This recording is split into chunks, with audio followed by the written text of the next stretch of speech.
Good evening, everyone. And just to make sure everybody heard that, this meeting is being recorded.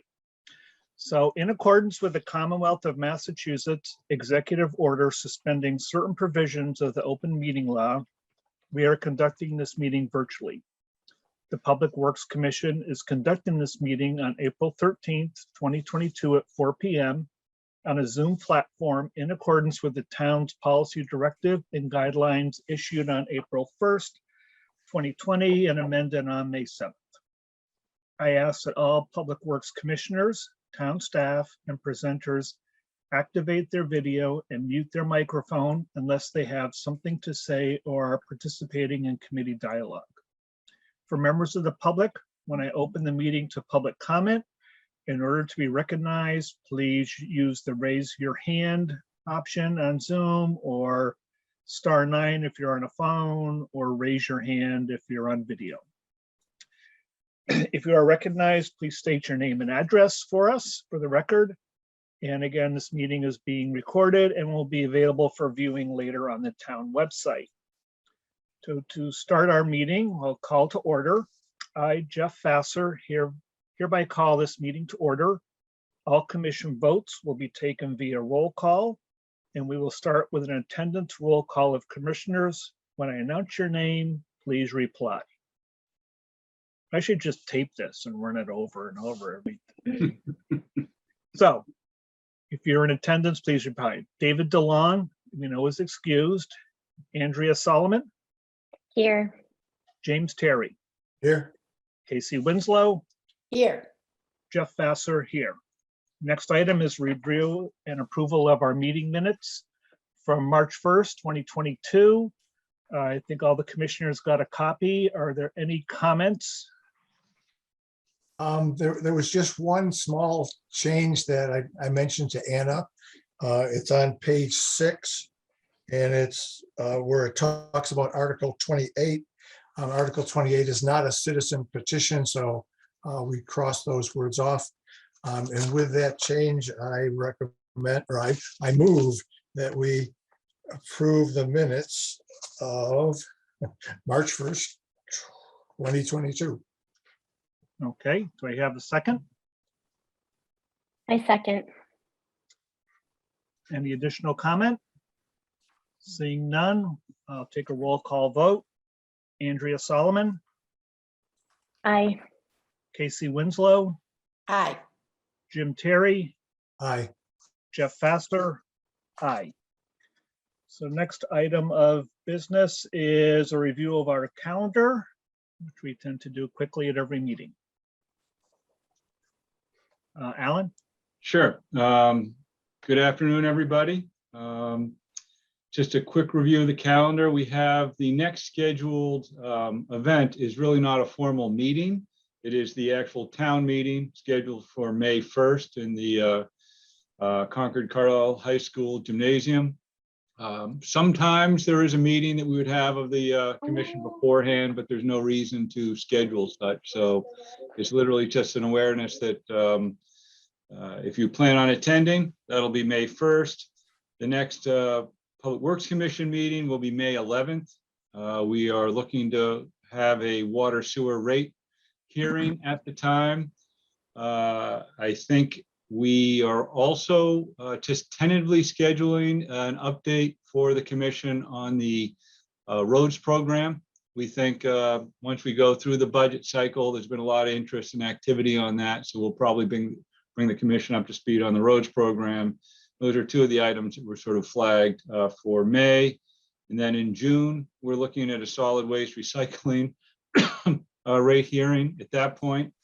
And if things go smoothly, we may have the summer off up until September. We'll see how things go, but that's the routine. If we can hold to it, we will. So that's sort of the look ahead for now.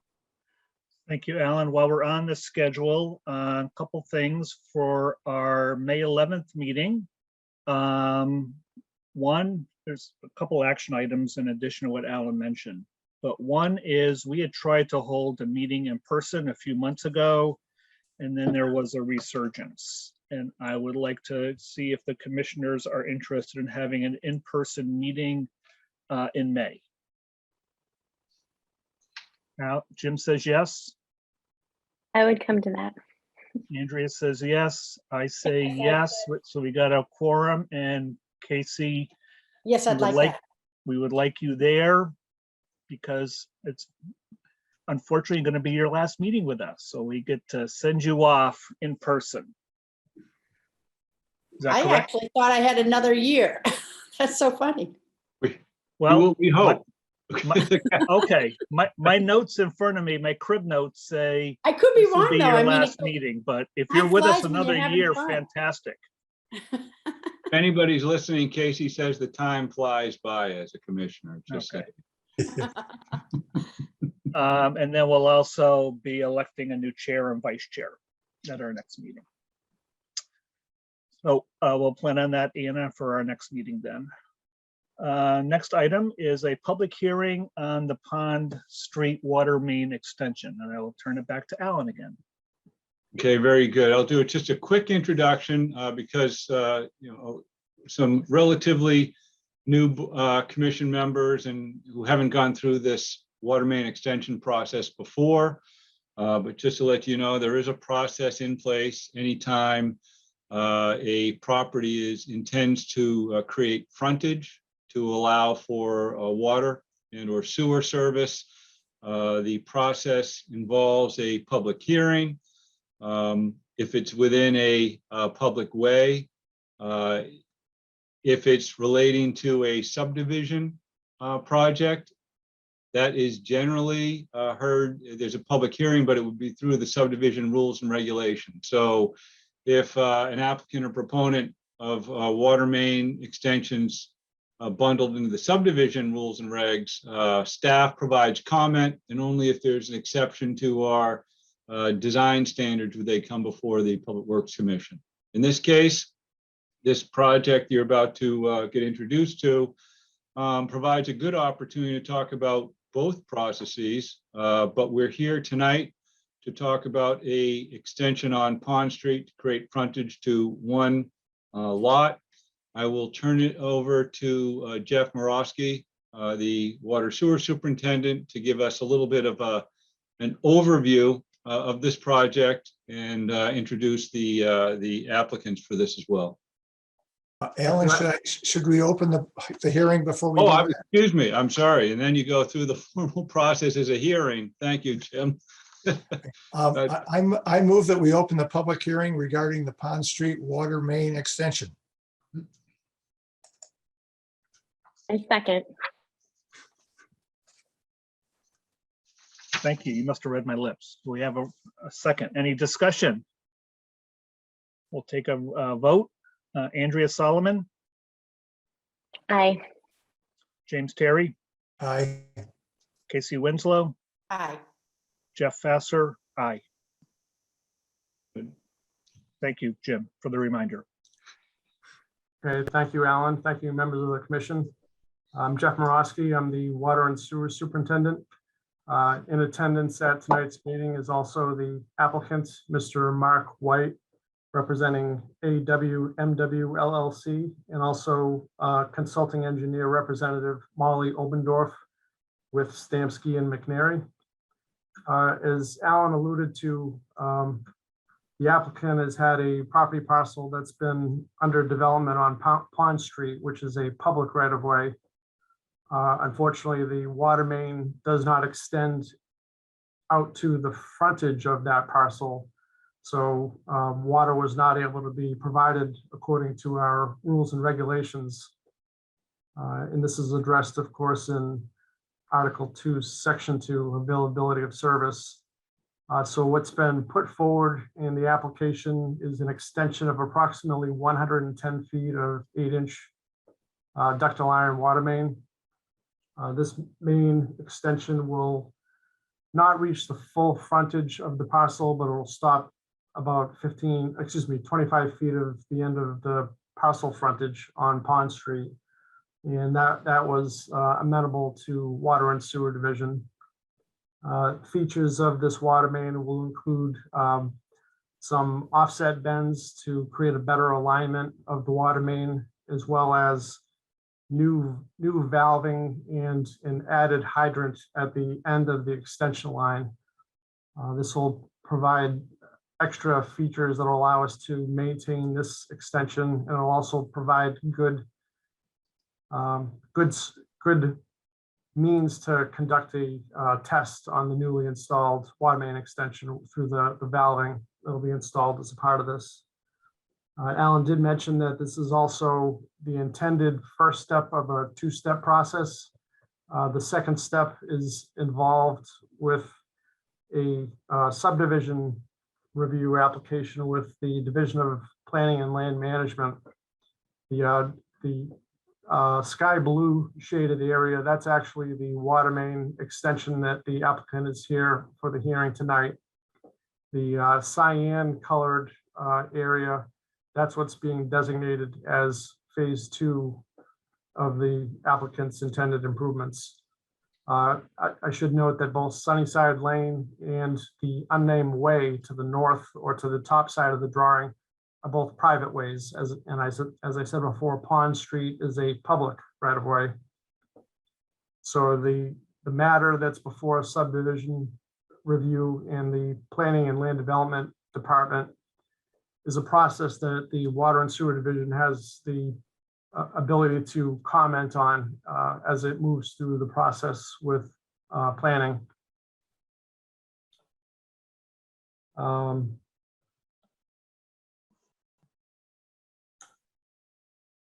think I've touched on most of the features. There was a certified mailing that was done, and the mailing receipts were provided to the town. Most, but not all, of the green card receipts have come back. The submission was reviewed by both the Water and Sewer Division and also Engineering, and it was the joint recommendations that the not only the hearing be opened, but the application be accepted and approved. With that, I would entertain any questions that the commission may have with respect to the process, or if the commission members have any questions specific to the project, I would defer those to the applicant and the applicant's engineer. Okay, thank you very much, Jeff. Before I open it up for commission questions or discussion, Alan, is there anything you wanted to add? No, the only other additional aspect is we're sensitive to the layout and impacts within the right of way, inclusive of shade trees and that sort of thing. And that was part of the consideration, as Jeff mentioned, this bump out, where we jogged the water main was deliberately to try and minimize impact on shade trees, again, and kind of consistent with how we operate. And I know Jeff had conferred with the Director of Natural Resources also to kind of look at the entire project in scope to see how the layout might work for phase 2 as well. But again, the reason it's stopping short of the property line, and again, I'll point out by kind of policy, anytime there's an extension, it usually is required to go to the end of the property. The purpose of that is for the next interested party. Sometimes it's a patchwork of extensions. They can come back and request to get service, and they don't have to deal with the frontage or all that extra work, in front of someone else's property. So that policy, we're recommending it stop short, primarily so that the impacts on the wetlands can be addressed through the subdivision rules and regs process. So. And this is Anna Trout. I just want to verify that the public hearing has been advertised in the Concord Journal. Okay, thank you. And thank you for pointing out the wetlands, Alan. That is the 100-foot buffer is the dotted line. That's correct, right here. Yep. So I'm not opposed to this. It looks like we could have gone further and stayed out of that 100-foot buffer. Jeff, you want to speak to the specifics there? Well, not just the buffer zone, but also the existing trees. Okay, What's presented on the plan is the most advantageous and beneficial in terms of being the least impactful okay, to trees. And of course, the community does have sensitivity to removing trees. great, great. Thank you for that explanation, Jeff. I appreciate it. Any comments or discussion by commission members? Yes, Jim. Yeah, is there sewerage in the area or is it on-site septic availability? I mean, does sewer go down Pond Street? I can speak to that. For the record, Molly Obendorf with Stamsky McNary, representing Mark White with AWMW. All the lots, some of the lots are on sewer, but the lots that are in question at 49 Pond, they're the one that has frontage on the new extension is a private on-site septic system. Okay, thank you. Any other commissioner have comment or questions? I'm not seeing any. Anybody from the public that would like to comment or ask a question? And I'm not, Anna, help me out on this. I'm not sure I'm seeing everybody on my screen. I think I am. If anybody from the public have a comment or question? Mark, if you'd like to add anything, this would be a good opportunity. I think, yeah, I don't have any further comment unless someone has a question. Okay, thank you. Mark White, AWMW, 233 Independence Road. Thank you. Appreciate that. Jeff, I don't see anyone asking to be heard. Thank you very much.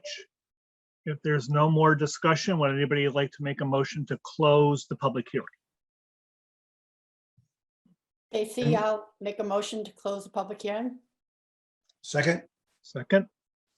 Any additional comment? If none, I'll take a roll call. Andrea Solomon, Aye. James Terry, aye.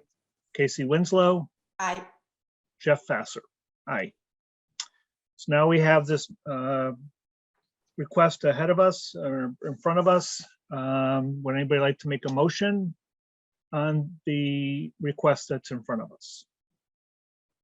Yes, I move that we approve the water main extension along Pine Street as detailed on a plan entitled Water Main Extension Phase 1 in Concord, Massachusetts, dated May 20th, 2021, and revised April 5th, 2022, prepared by George Dimakaros, PE of Stamsky and McNary, Inc. And I apologize for botching his name.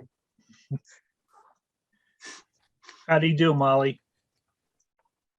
Good for a first try, Democratus.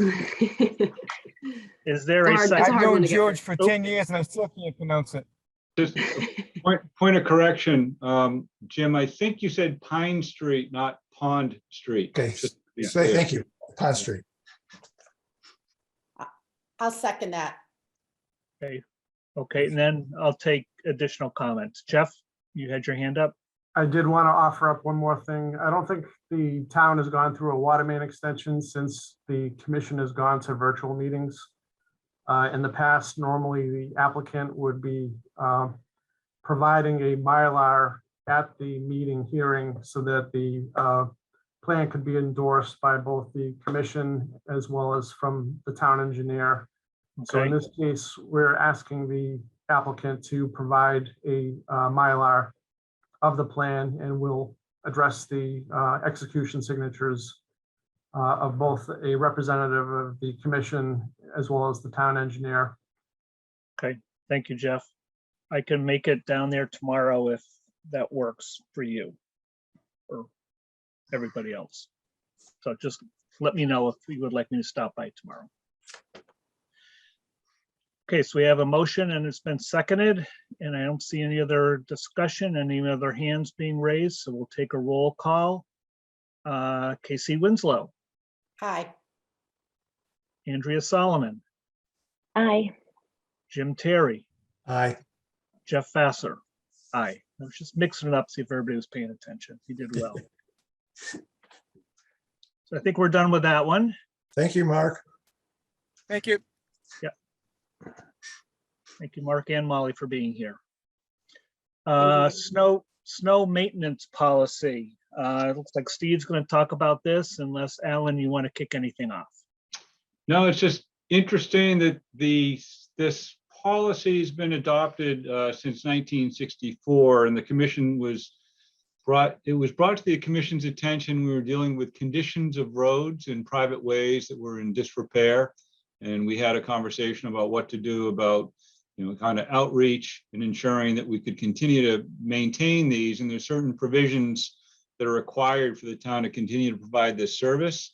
Ironically, this project, the discussion was raised with the improvement on Sunnyside Lane, which is going to be altered as part of this subdivision process. So it raised a new question for staff, and one we thought, as far as precedent, we bring before the Public Works Commission for their guidance on this. So with that, Steve Dukran, town engineer, you let me to bring up that plan for you. Yeah, that will help, Alan. Okay.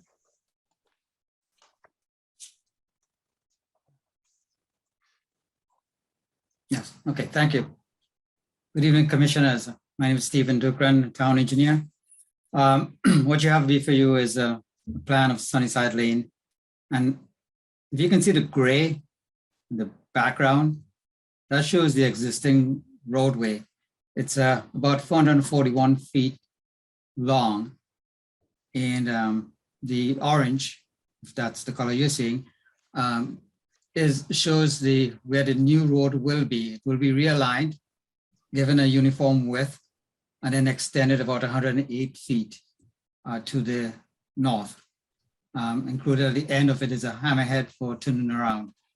So the issue at hand is, does this extension mean that the town has to continue to provide the plowing services as required by the policy from 1964 that Alan mentioned? So it's the additional length of 108, as well as the changes. The road is going to be paved. And so we responded to, without knowing the full answers to some of these questions, when we reviewed the subdivision plan, we provided a response to the developer that they will have to continue to, they'll have to plow the new road or bring this to your board to make a determination of whether plowing should be continued. We continued to research the issue and could not find any real clarification on the original approval, whether it applied only to the original road, 440 feet, or whether it applied to the entire length of the road when it's laid out back then. If we think about the intent of the law, it means that at the time you're trying to provide plowing for an existing road. So our conclusion is that we believe that the plowing services were to be provided to the road that was built at the time. However, we have to take into consideration some other factors and criteria. The fact that the developer is realigning the road to make it a uniform alignment along within the right of way, giving it a uniform width, paving it, providing a turnaround that doesn't exist today. All of these are going to reduce the burden that Public Works has in plowing the existing street, making it more efficient, reducing the impact to the maintenance of their plows and other equipment. And the other consideration is that there are existing abutters who received the benefit already. So should you just require the new abutters, the 4 new homes when it's all built, to plow their section? And that's not practical.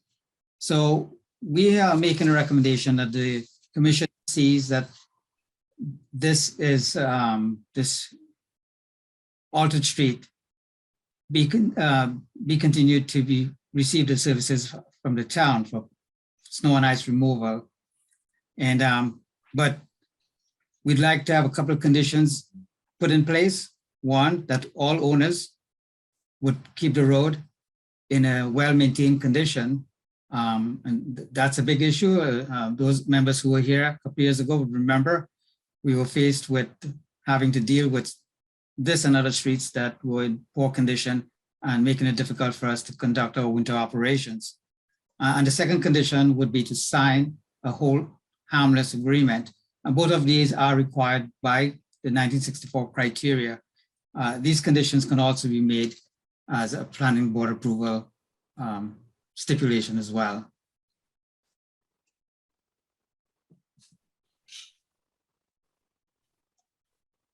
Right. Is that it, Stephen? Yeah, that's it. If you have any questions, I can have answer.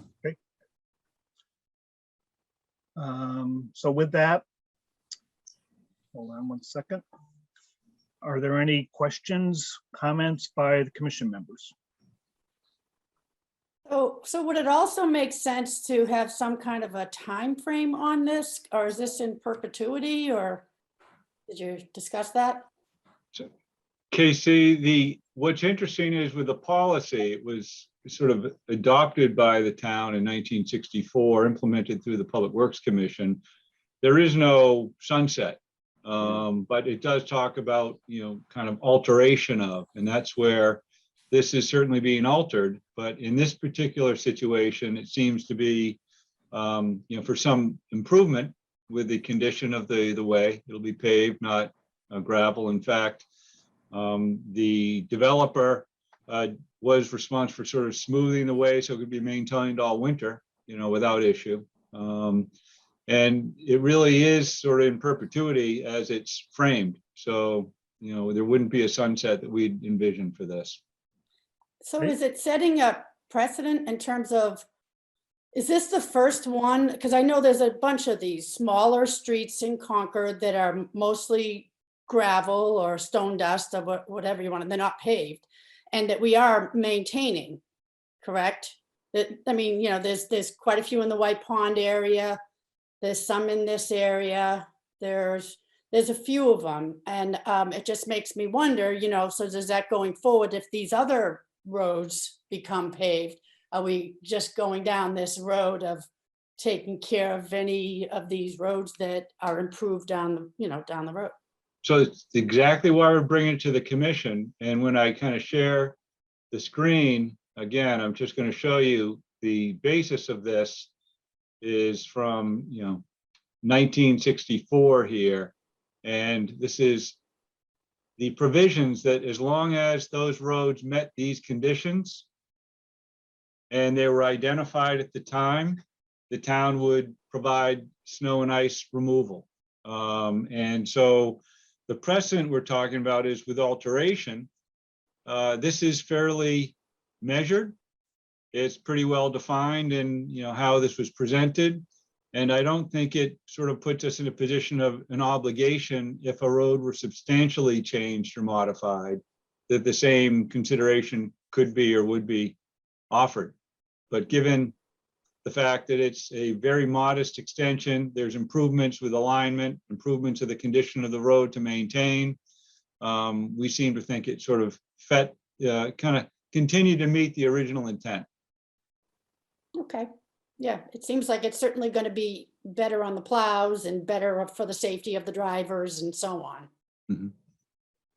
Thank you. Jim, I believe you had your hand up, Jim, and then we'll get to you, Mark, but I want to do the commissioners first. Yeah, I drove down Sunnyside yesterday, and the fact that the developer has indicated that he's going to pave the road will make it amazingly improved.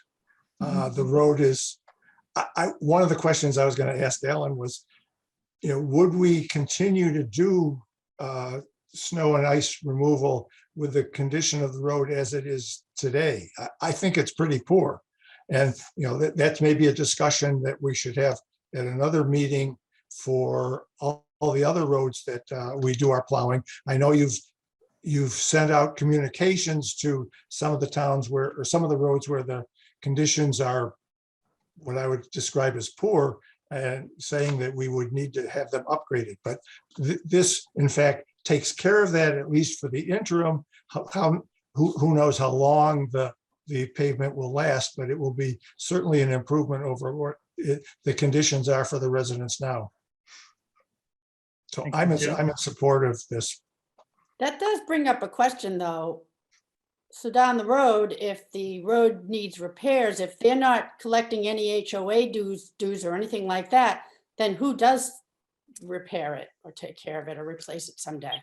So this is a policy issue that we teased out earlier, when we talked about our inability to go to some of these roads and maintain them in existing conditions. And these are generally dirt roads. I will say dirt roads have ephemeral condition. They ebb and flow depending on maintenance, and they can be in really bad shape. And in this case, we probably couldn't have maintained it unless it was smoothed out for the last winter, and it was. So I think it speaks to the broader issue, and something we'll probably be talking more about what happens with private ways in Concord, and how should the town be engaged in supporting or not any improvements. But it's clear that the snow and ice removal policy is in place. It's certainly established, and there are criteria in order to continue that service. Right. So maybe it's just a discussion for another day, but like repairing that road, who's going to pay for it if they don't have a kitty? Today, it's ultimately the abutters. That's how a private way would work. Okay, thank you. Andrea, do you have any questions or comments? Okay, so I have a question. Alan and Stephen, you've talked about right now we do maintain the road we plow it and deal with the ice. So my question is, do we currently sand and or salt the roadway if it's needed? It would be full treatment to make it. Currently, no, before it's paved, do we currently do that? I'd have to ask Aaron McCloskey. He might have a better sense of ongoing operations. Aaron, are you available? Can you speak to that? Yes, currently we do plow and de-ice the roadway. We apply road salt. Okay. We do not apply any road sand. Okay. So with it being paved, the runoff is going to increase. And I don't know if the paving includes any stormwater control, because we're still close to that wetlands. That's my concern, is if we de-ice, what's going to happen with the salt, because the runoff will increase. Steve Duker, do you want to take care of the drainage issues and how that's reviewed? Actually, I was going to pass that over to Stamsky, the McNary designers, and they have to meet the criteria for planning board approval. Yeah, I can speak to that for the record. Molly Bendorf with Stamsky McNary. So there is a drainage design for the road. It's cross sloped, meaning it's super elevated. So it's pitched from one side of the road to the other.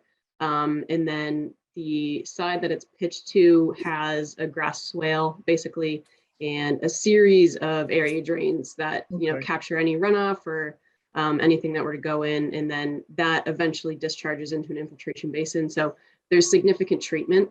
And I'm sure, NRC might have, comment about treatment for the roadway, salt versus, sand or whatnot, but there is drainage for the roadway. And Great.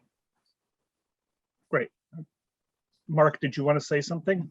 Yeah, so there will be a homeowners association. There's currently one right now that's not really that well adhered to. I've been meeting with all the residents out there, and we're in agreement to come up with a more formalized legal homeowners association that we are currently drafting.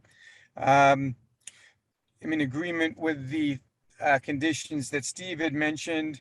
And one thing that hasn't been talked about, which was part of the criteria from the selectmen back in '64, is that it's open to the public.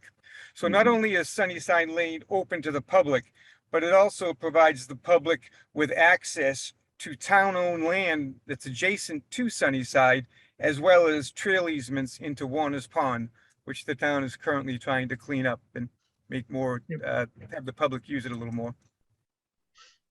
Thank you, Mark. If there are any comments or questions from anybody from the public? Jeff, Yes, Jim. a question about the hold harmless. What happens if not every resident signs the hold harmless agreement? Does that mean that we won't plow? That is a very good question. I can tell you from the policy from 64, there is no active monitoring or would be the word refreshing of that agreement is there's property transfers and that sort of thing. So I think we're looking at this as an opportunity to sort of revisit that question. And Jim, I don't have the answer. Steve, I don't know if you've seen anything, that would say it was a majority or not. I don't have the answer at this point. Steve, did you see anything in your review? No, there isn't anything that, discusses the extent of that. I would think it's, if the homeowners association is being organized and made more official, that could be a requirement prior to the developer getting full approval or to get a, like, for instance, a building permit.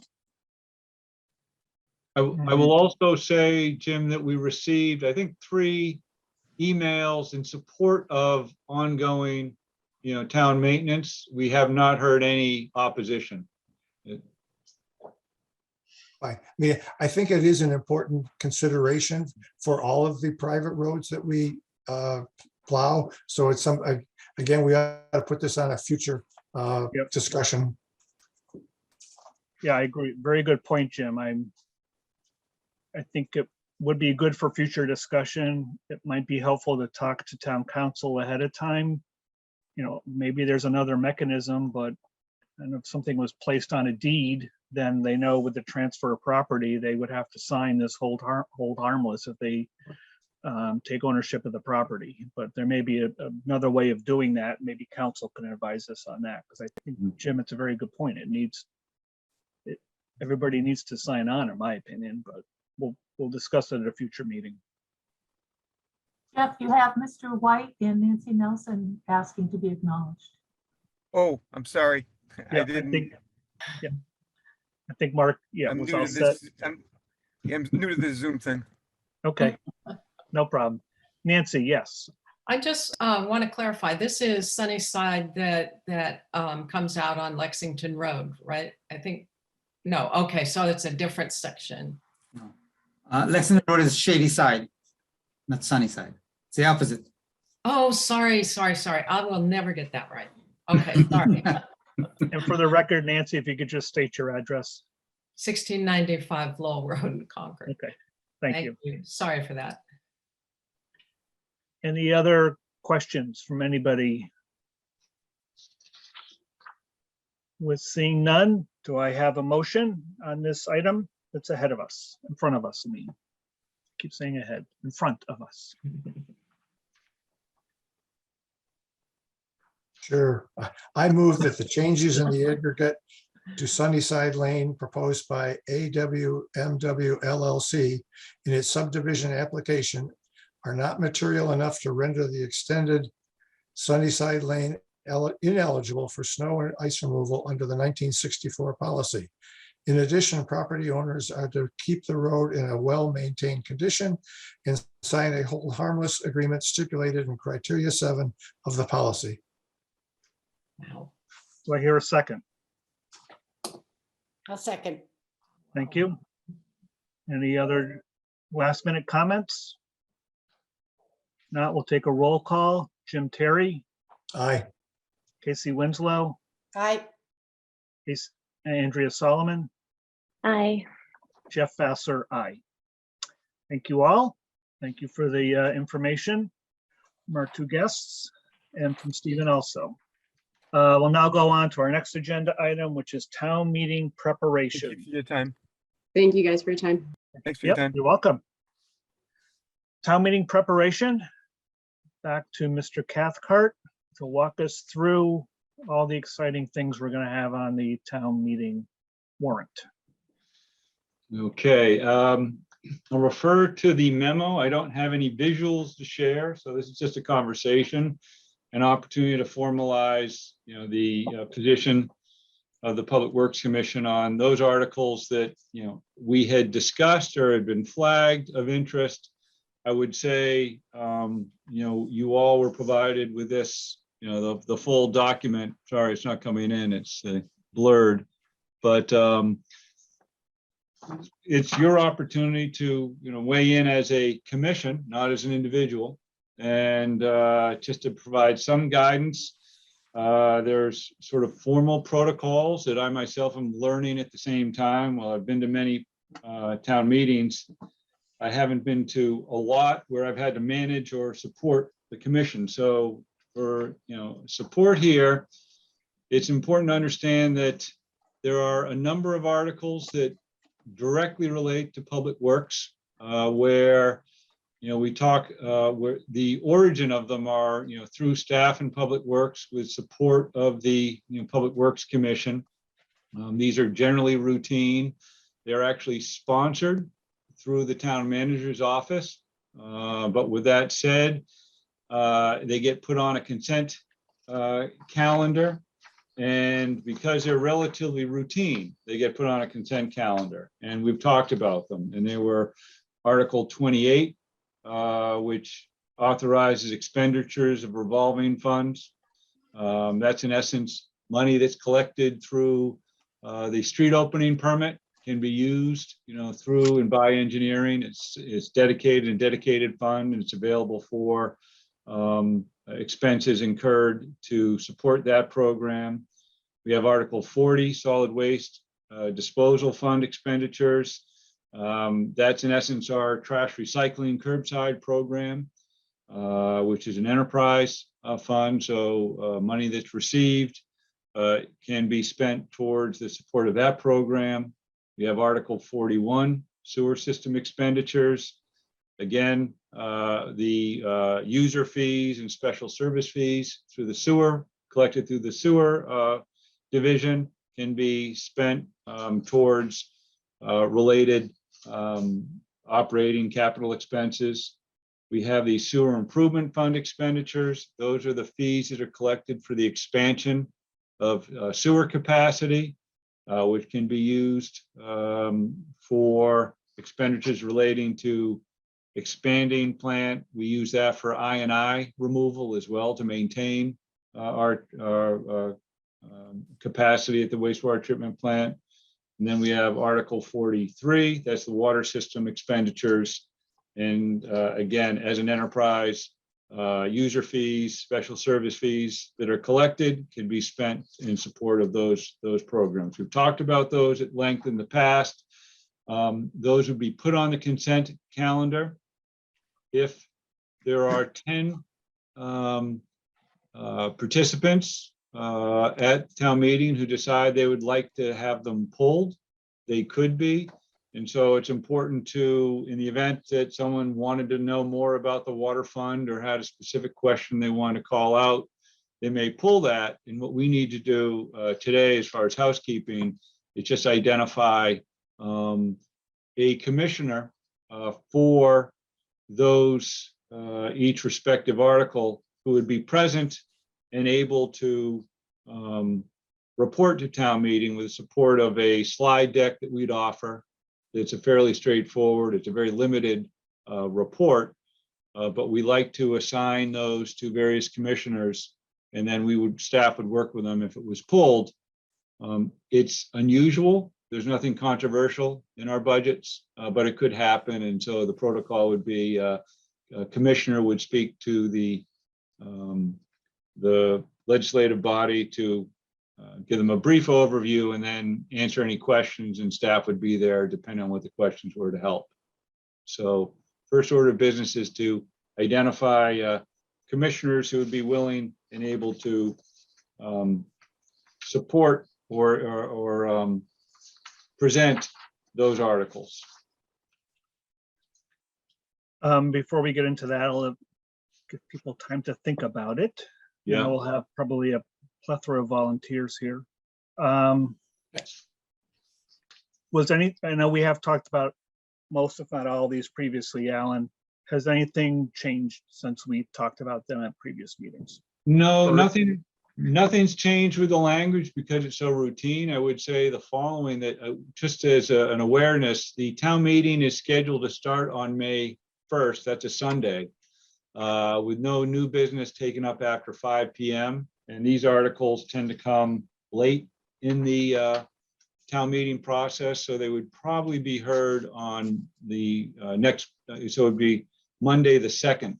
I believe, I'm not sure, it's 6 or 7 o'clock on that second phase. I don't believe the moderator believes it'll be more than two days. It'll be Sunday and Monday. Okay. It's expected to be heard. So first of all, I plan to be there for town meeting. So, and I'm happy to speak if asked upon, but I'm also, if anybody else would like to be there, we can divide and conquer. I plan to be there, and same thing, Jeff. Any of those articles, with a little preparation would be fine. Okay. So I think that- Jim and- That's great. And that way we Okay. have a backup just in case. I think that's one that works. Yep. Yeah. Okay. Then there are some additional items we've discussed, articles that directly or somewhat directly impact us.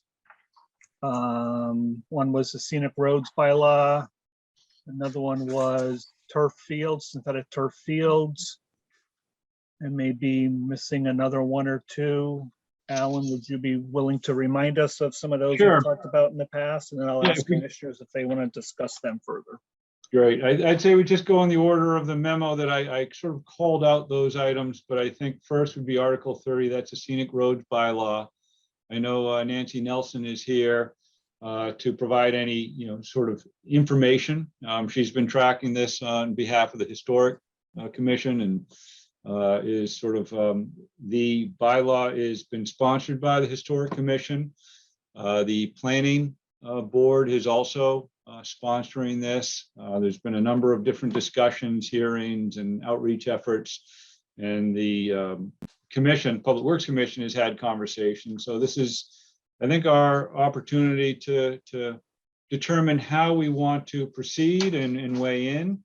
I think it's likely the general public would be interested to know what the position of the Public Works Commission is. I don't know that, but there's a good chance that question would be asked because it does affect Public Works pretty significantly. And as a reminder, the commission could take an action or agree to make an affirmative action, which is to support the language as presented. It could determine it wants to recommend no action. That means it would be opposed to the language as it's presented, or take a no position, which is basically be silent, whether it's not for or against, but it is a position. And even with no position, in any one of those, there could be a statement as well on behalf of the commission that would have to be reflective of the commission's position, not the individual.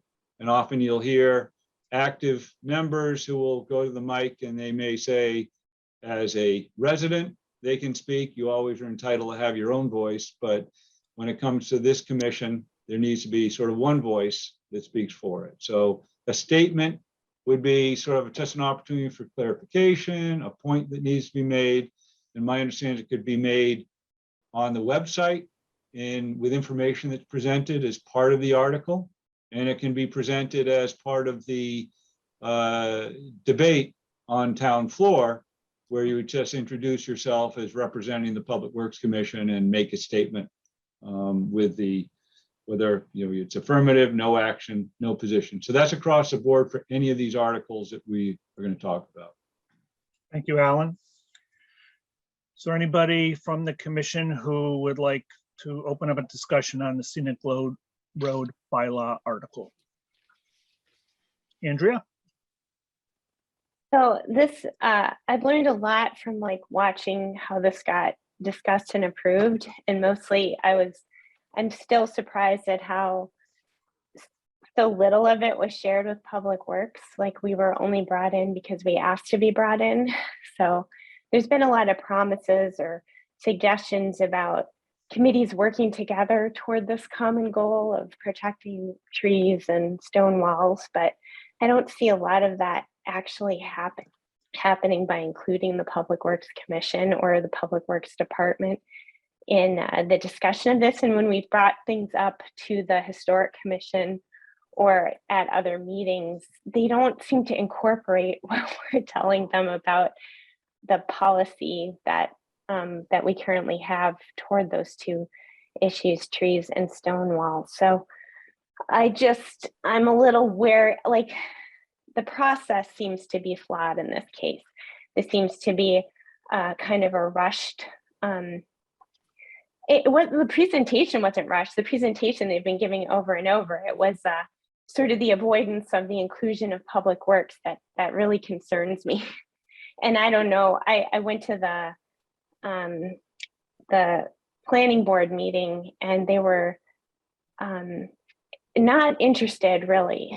I mean, I think they were sort of doing us a favor maybe by letting us speak at all at that meeting, but they didn't ask any questions. They weren't really interested in our position. And I don't understand that attitude because I feel like we would have a lot of pertinent experience and information to share with them. So I don't know how to handle that at town meeting, but I'm just a little bit surprised. I continue to be surprised at the lack of involvement of the Public Works Department in moving this forward. Thank you, Andrea. Anybody else? Jim or KC, like to say anything? Not that you have to. Did you say that Nancy was going to speak on it? Or I'm sorry, maybe I missed No. that. No. Well, Okay. I'm taking comment from commissioners first. Questions? Okay, yeah, okay. No, I mean, I'm still kind of in the same place. I know we've talked about this a couple times, and I definitely think that the trees are, have a very well thought out and very strong process in the public hearing process for the trees. But I still feel like with the stone walls that there are some things that could fall through the cracks, and I do see this as a good opportunity to have something that Public Works can hang our hat on when we say, oh yes, no, we have a process for the stone walls and we have to go through that to make sure that they're protected. So I still feel the same way. Okay. Jim, would you like to say anything? Again, not that you have to. Sure, I better. I think that the Historical Commission has indicated that regular maintenance by the town or by CMLP in that, trimming trees and things like that that are necessary for the safety of the, either the electricity or the safety of pedestrians and residents who are driving down these roads will be taken care of. That work done by the Public Works Commission is not going to, or Public Works Department, excuse me, we're not going to be doing the work, will not affect the provisions, if you will, of the scenic roads bylaw. I believe that the select board has voted to recommend affirmative action on this. The planning board has, certainly the Historical Commission will, if they already haven't. So I understand the concerns that we have. I agree with Andrea that they probably haven't been heard by others in a way that is going to make this article not pass. So I think it's water over the dam, if you will. I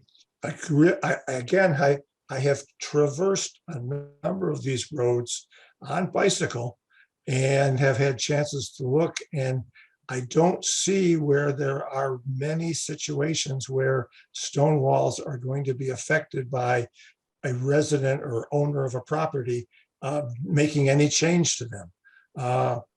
One concern I have in that the road, the 9 roads that are already, or that are being nominated, were laid out a long time ago. And I have asked Alan a couple of times for a couple of specific roads, what is the public way?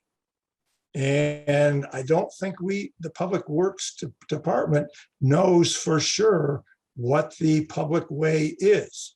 And so when situations come up, I think that engineering and other people are going to have to spend a considerable amount of time and effort to go and find historic records to see if they can find out whether a stone wall is within the public way or not within the public way. And to me, that doesn't make, well, I don't know if it makes a lot of sense or not, but that's one of the concerns that I have.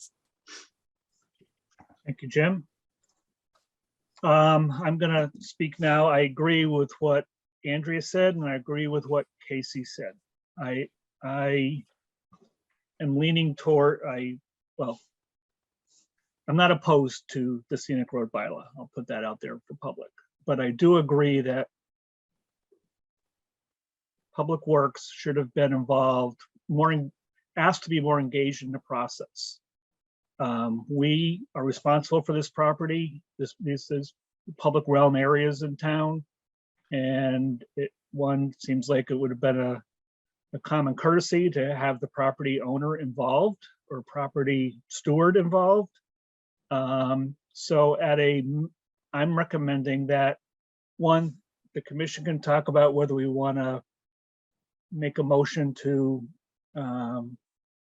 recommend affirmative action, recommend no action, or take no position. On whatever way we decide to go, I think we should also provide a statement, a comment on this to talk about the process. It becomes a forum in which people can learn about what we already have in place and learn about what we would like to see for cooperation moving forward. And we would need to work on how we would structure that, whatever statement we're going to make sure we're all comfortable with it.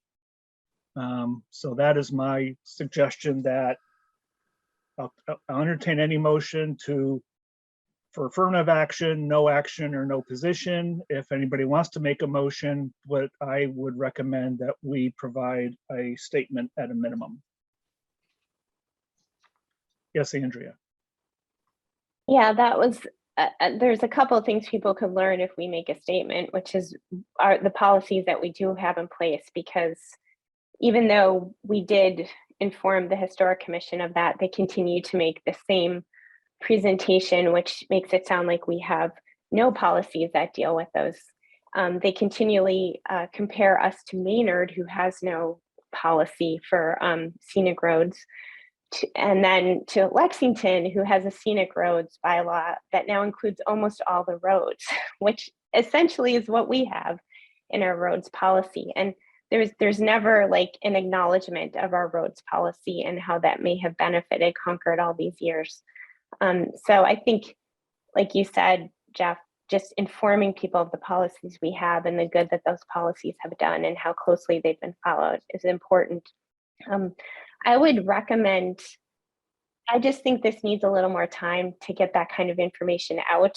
There's like a false sense of urgency that has been, is kind of in the commission's presentation, which I don't really agree with. And I think when you have a false sense of urgency, you tend to make very bad decisions with that false sense of urgency. So I would recommend, just taking the town, the people of the town, the commission, the departments, all working together to make a really clear decision about what's the best way to handle these things. Because I think the thing that concerns all of us is a private developer coming in and tearing down stone walls. And I don't know if this scenic bylaws policy would actually prevent that. I don't know if that actually addresses it. From the discussions that we've had, I don't think that prevents that very specific threat to the stone walls.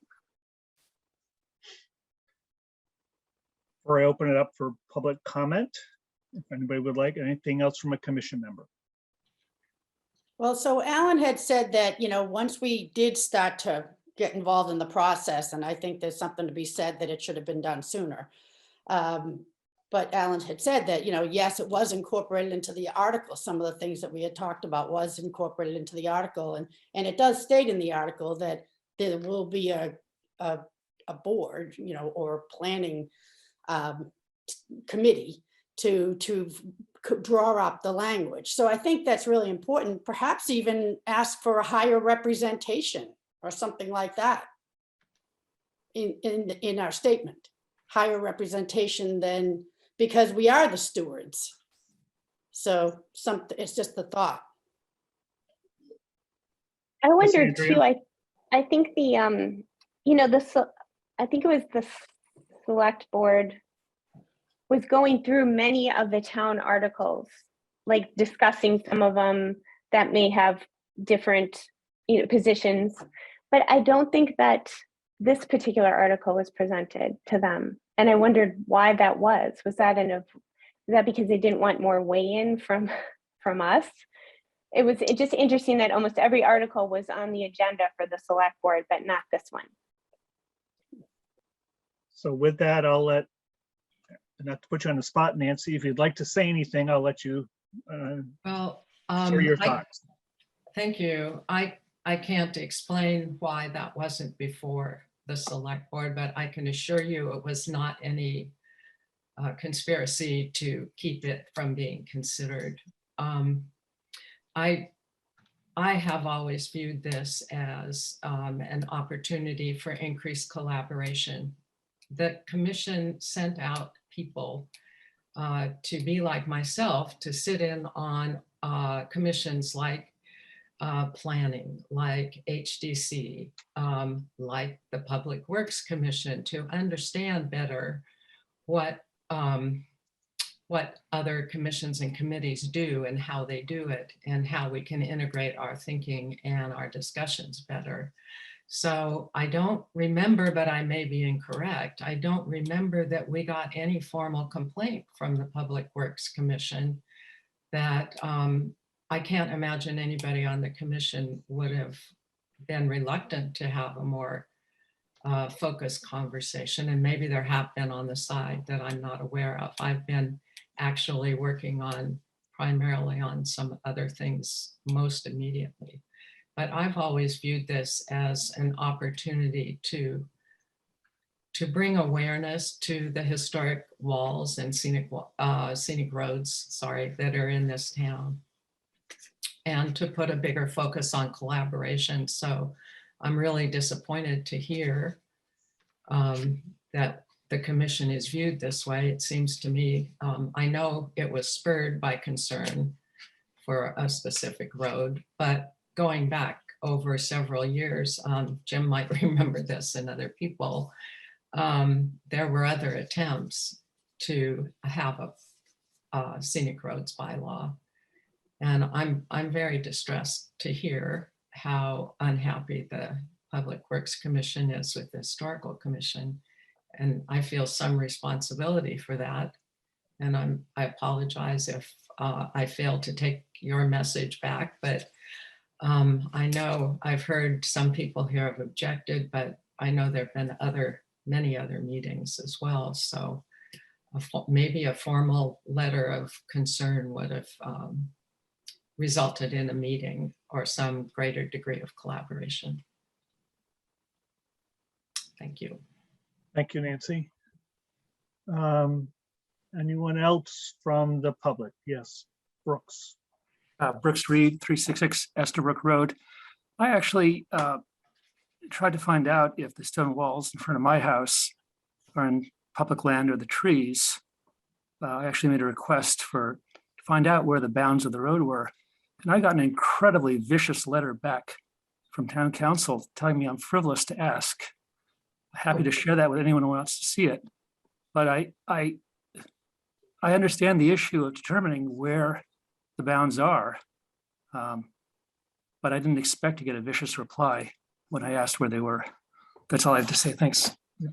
Thanks for sharing that. And actually, another thing I was going to mention is if this passes at town meeting and a committee is pulled together to deal with how it's going to be rolled out, I think this issue of the right-of-way limits, the boundaries that can or cannot be determined needs to be obviously discussed as part of that process. And when someone comes in to get a permit through the scenic road bylaw, we need to be careful on, or need to be informed on how that process works, because it could be a very detailed investigation or record research it has to go on. And we need to make sure that that responsibility is placed properly within the town. And whoever it's placed with has the resources to undertake that if additional research is needed, because, you know, only so many people and so many hours, and there's only so much we can take on, the staff can take on. It may fall within another department. And I just want to go on record as saying, I agree with Jim. It needs to be clearly thought out how those bounds are going to be determined and who's going to be responsible for that if this passes and regulations are developed. Or if this passes and regulations are developed. Yes, Andrea.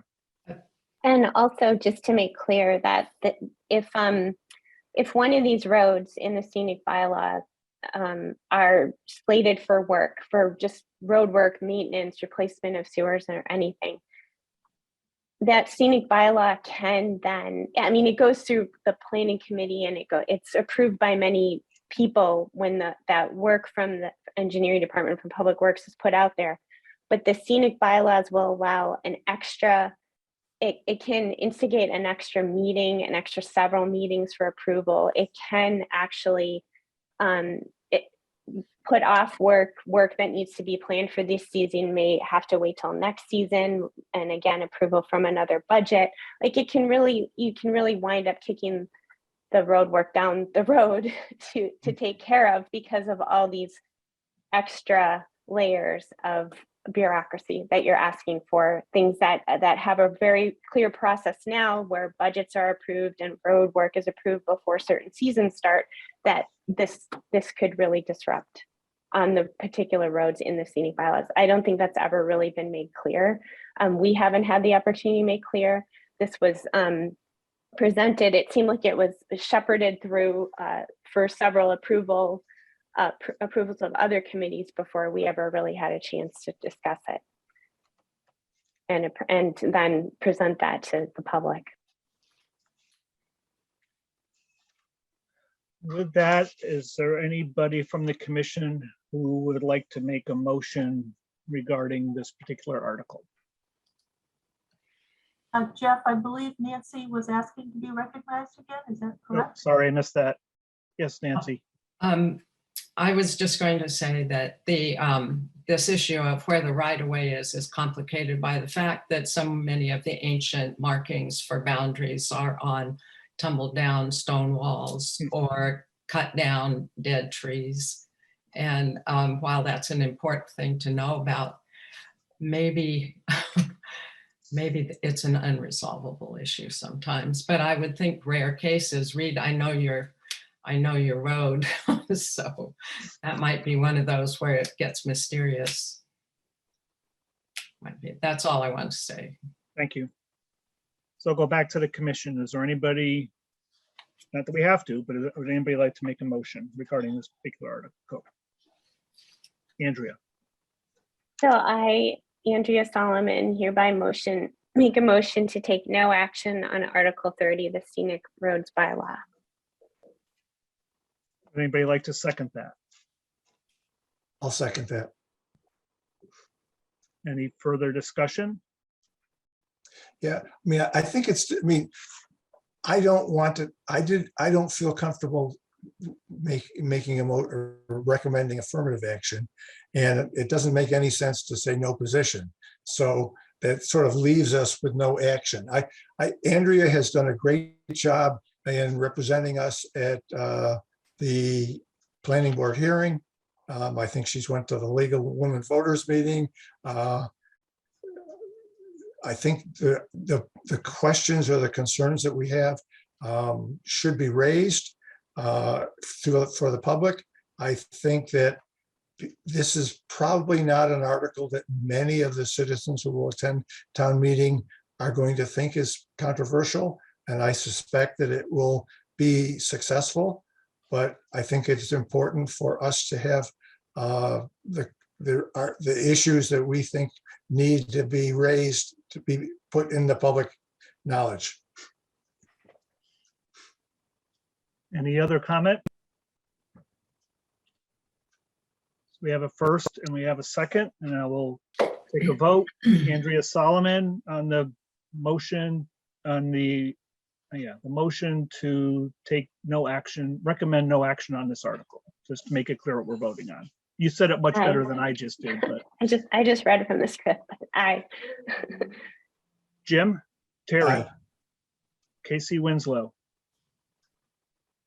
Sorry, I didn't hear you. Nay. Jeff Vassar, nay.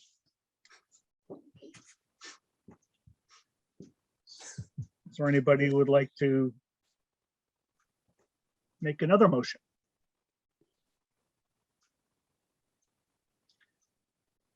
Do we need to make a We motion have an in odd order? number today. So Yeah. again, just for the procedural issues, you're not required to. I'm sure the question will be, what's the Public Works Commission thing? So you have affirmative, no action, no position. You can take no position and still have a statement, and that's appropriate as well, just as, an opportunity to share your thoughts and agree. What I hear clearly is the Public Works Commission continues to be in favor of protecting shade trees and stone walls. It's just this mechanism. But there is, just to be clear, a regulatory process that hasn't been vetted yet. And I think you've identified that. And then Casey mentioned that, how to be more engaged or involved is probably important, or at least have a voice is important. So I think that's a message that could be, communicated effectively. And I think, the reality is the people behind this have very good intention, same as the commission, just different perspective. So your perspective has to be broader. You're dealing with challenges like bimodal transportation issues and sharing roads and all sorts of things that are broad. And I think that's the perspective that you have to have. But just to go back, you could take no position and still have a statement.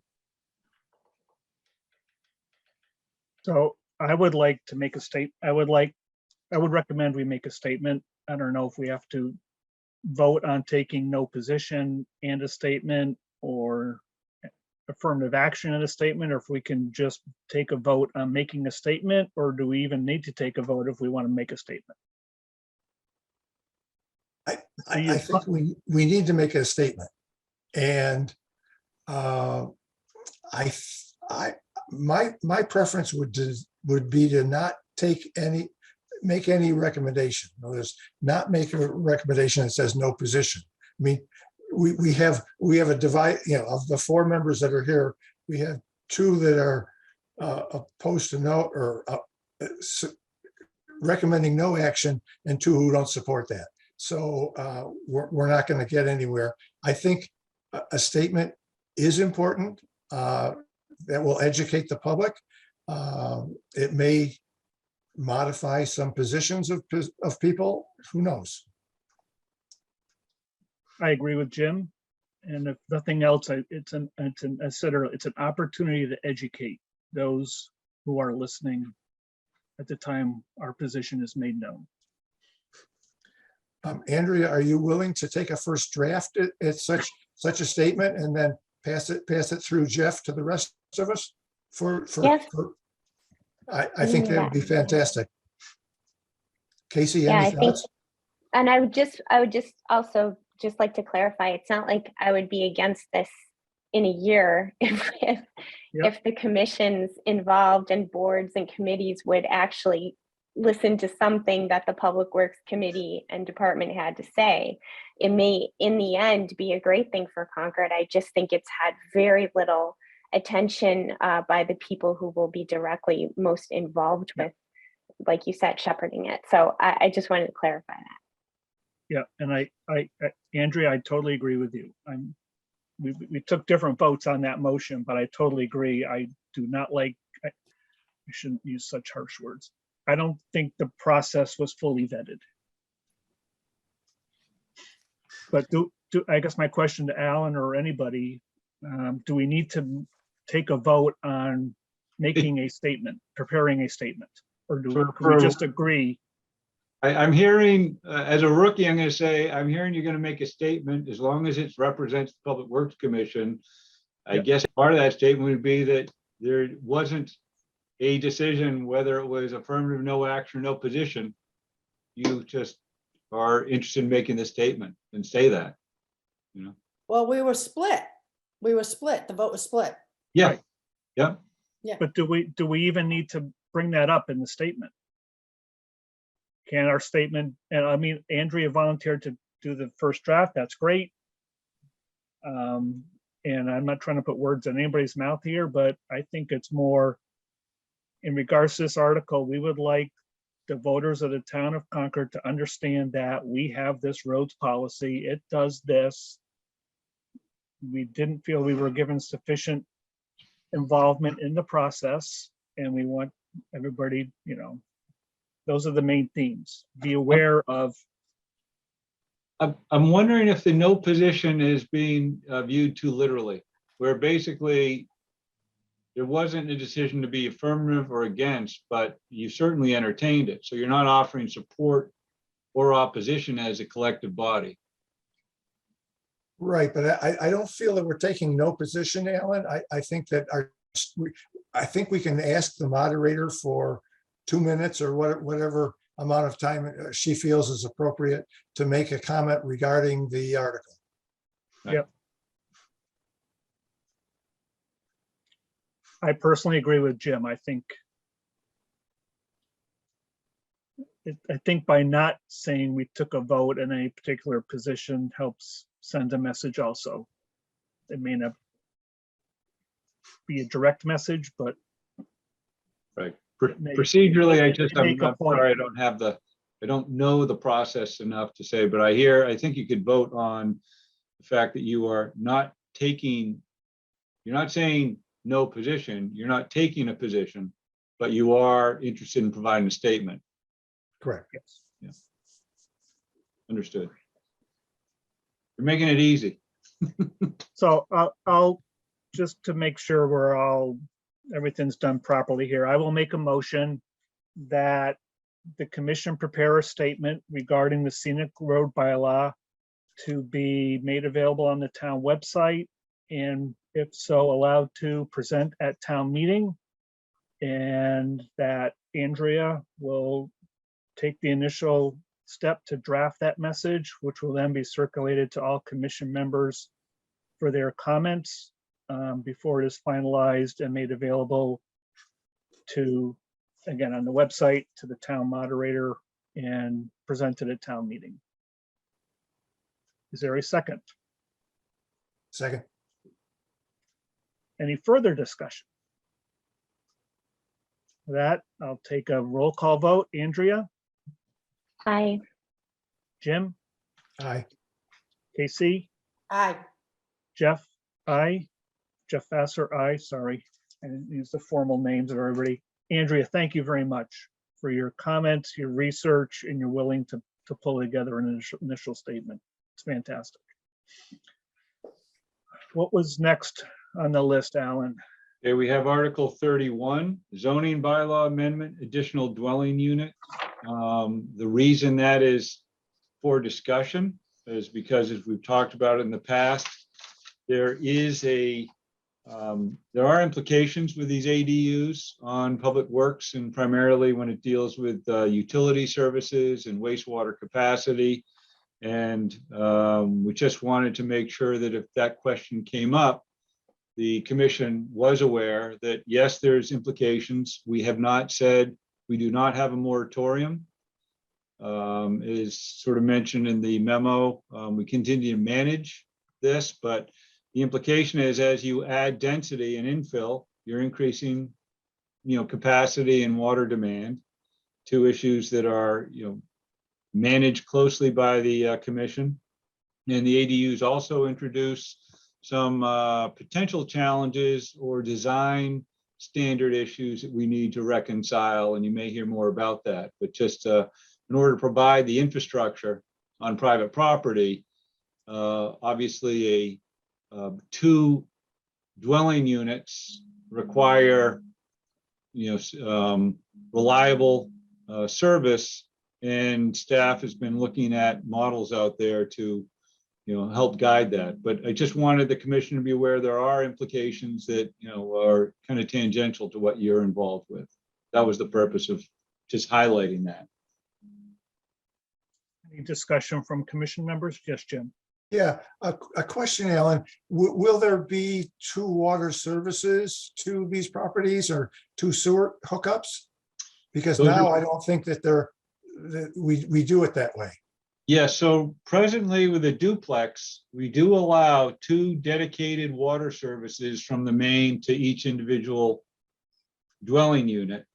And that's been the case for two families, and this would be similar.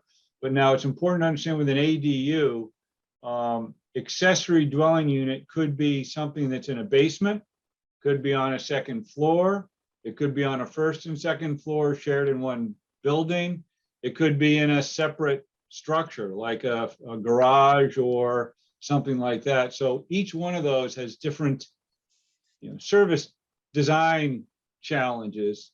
And the interest is to be able to provide uninterrupted service for an occupant independent of the other occupant. That's sort of the goal. That's one of the challenges we look at. Okay.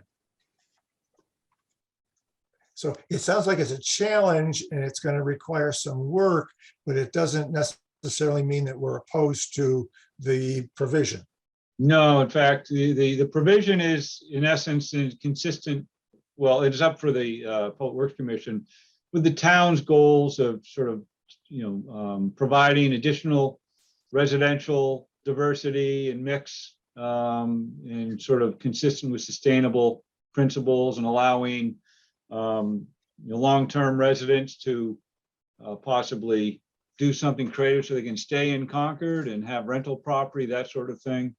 So it's been pretty widely and publicly kind of shared and I think embraced. It's just the implications are it's a capacity on wastewater, which we need to know. And we're not saying we don't have it, but it's just one of the other new challenges and the design standards. So I wanted the Public Works Commission to know this because these are questions that people are asking, and you may hear. So do you have a potential statement then, Alan, that the commissioners could? No recommendation. It's literally, it's an awareness, and it's up to the commission if they have thoughts on that, but I didn't see anything compelling, but it does affect our operations, and just thought you should be aware. I also think this particular article, though, was it was regarding when the property were to change hands, if the ADU was approved prior to 2020, because some of the existing ones didn't meet all the criteria. So this is so that when you change hands, property change hands, the ADU follows with it. So yeah, so that I don't think it's going to be a huge number. That's correct. Right.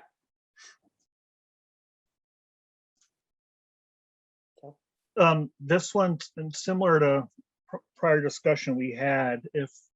Because there's a couple zoning bylaw changes, and they typically are every year.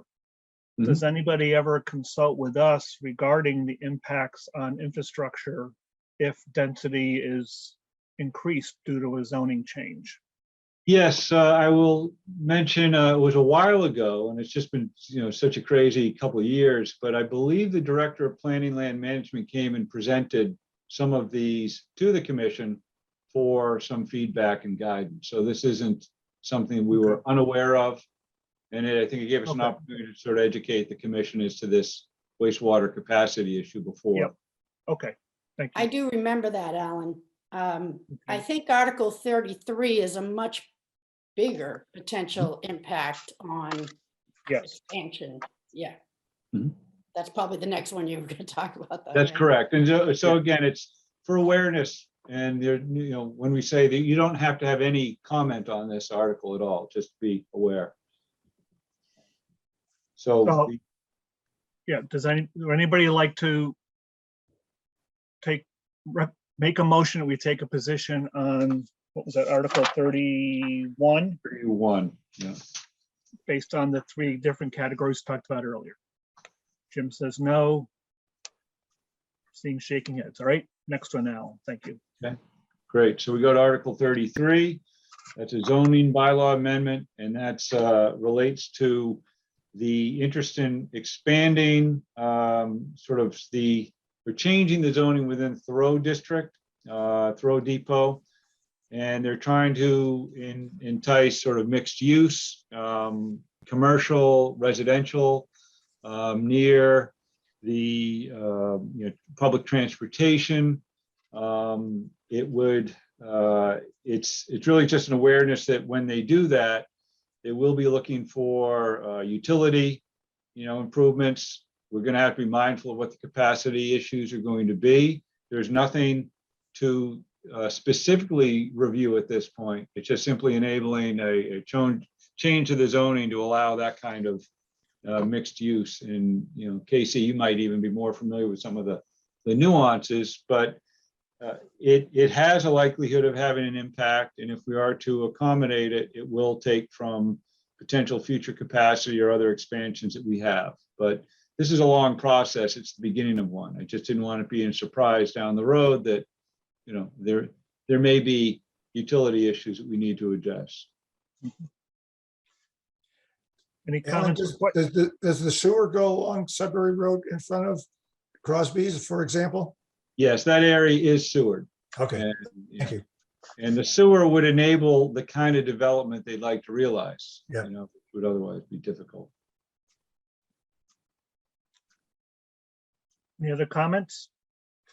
So this is the one that I look at and I think, okay, they're not really asking anyone to vote on a specific project. They're asking for a zoning change, which, by the way, now is only a 50%.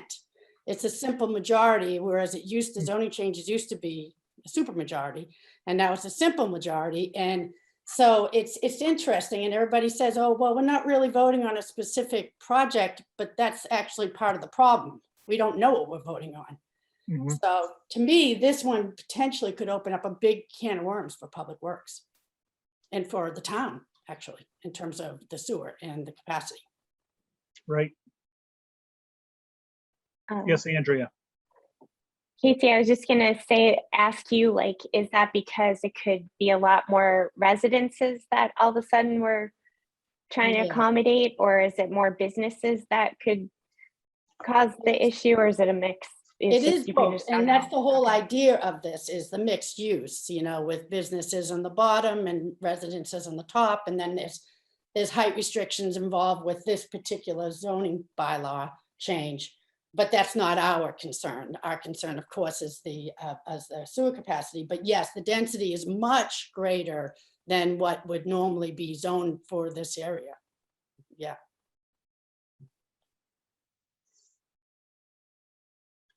Yes, I was just go gonna right ahead.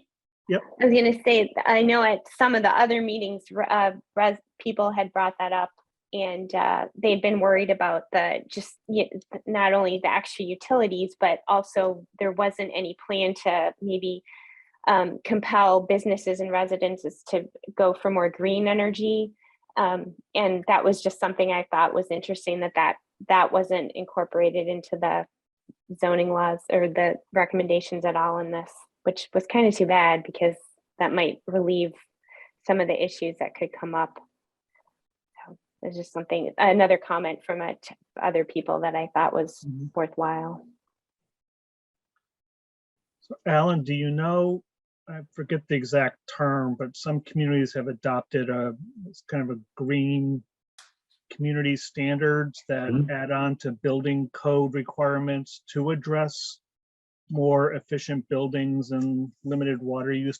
I don't know if Concord has bought into that or not. Like the stretch code is Yes. generally on the electric side. There is no such thing on the water side. However, we have in our rules and regulations requirements when there's an increase in water supply that's pretty marginal, over 30 gallons a minute. So a project of this scale or some of these buildings would require a water impact assessment, and that's where they have to demonstrate it's the equivalent of a stretch code on water conservation, you know, Okay. with their plumbing and low flow toilets and shower heads and that sort of thing. So there is a tool that the Public Works has been using and can use to increase beyond plumbing code restrictions, but that's through the our rules and regulations.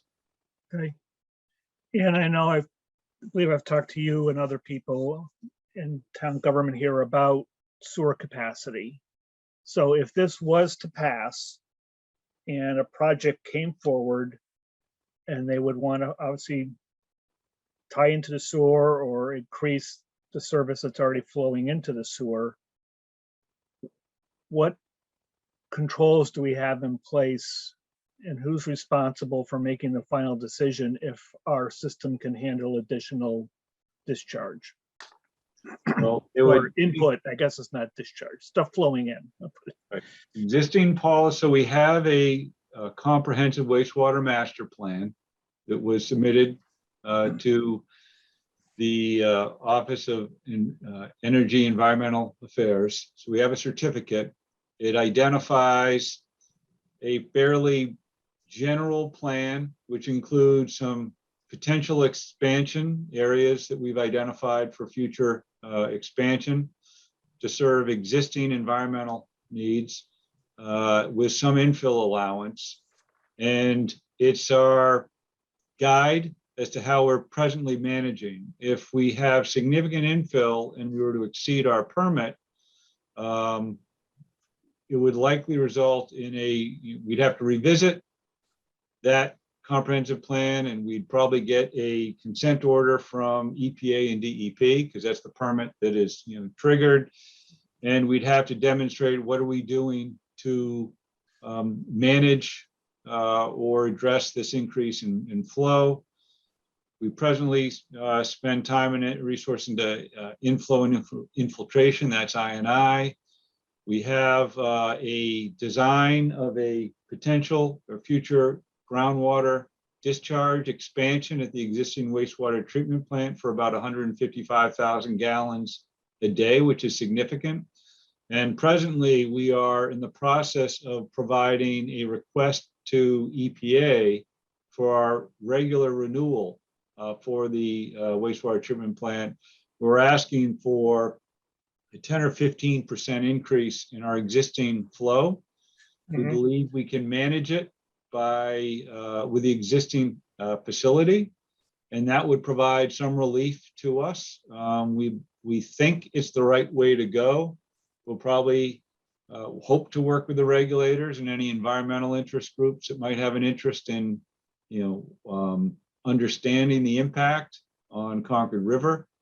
But we think that's probably our best, most favorable alternative, where by increasing flow, we could continue to treat and reduce. With wastewater, you have flow and load. Load are all the pollutants.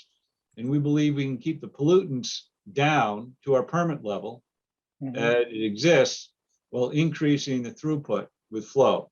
And so that's our position. That's what we're presenting to the regulators. And if we can do that, that would accommodate potentially this kind of development.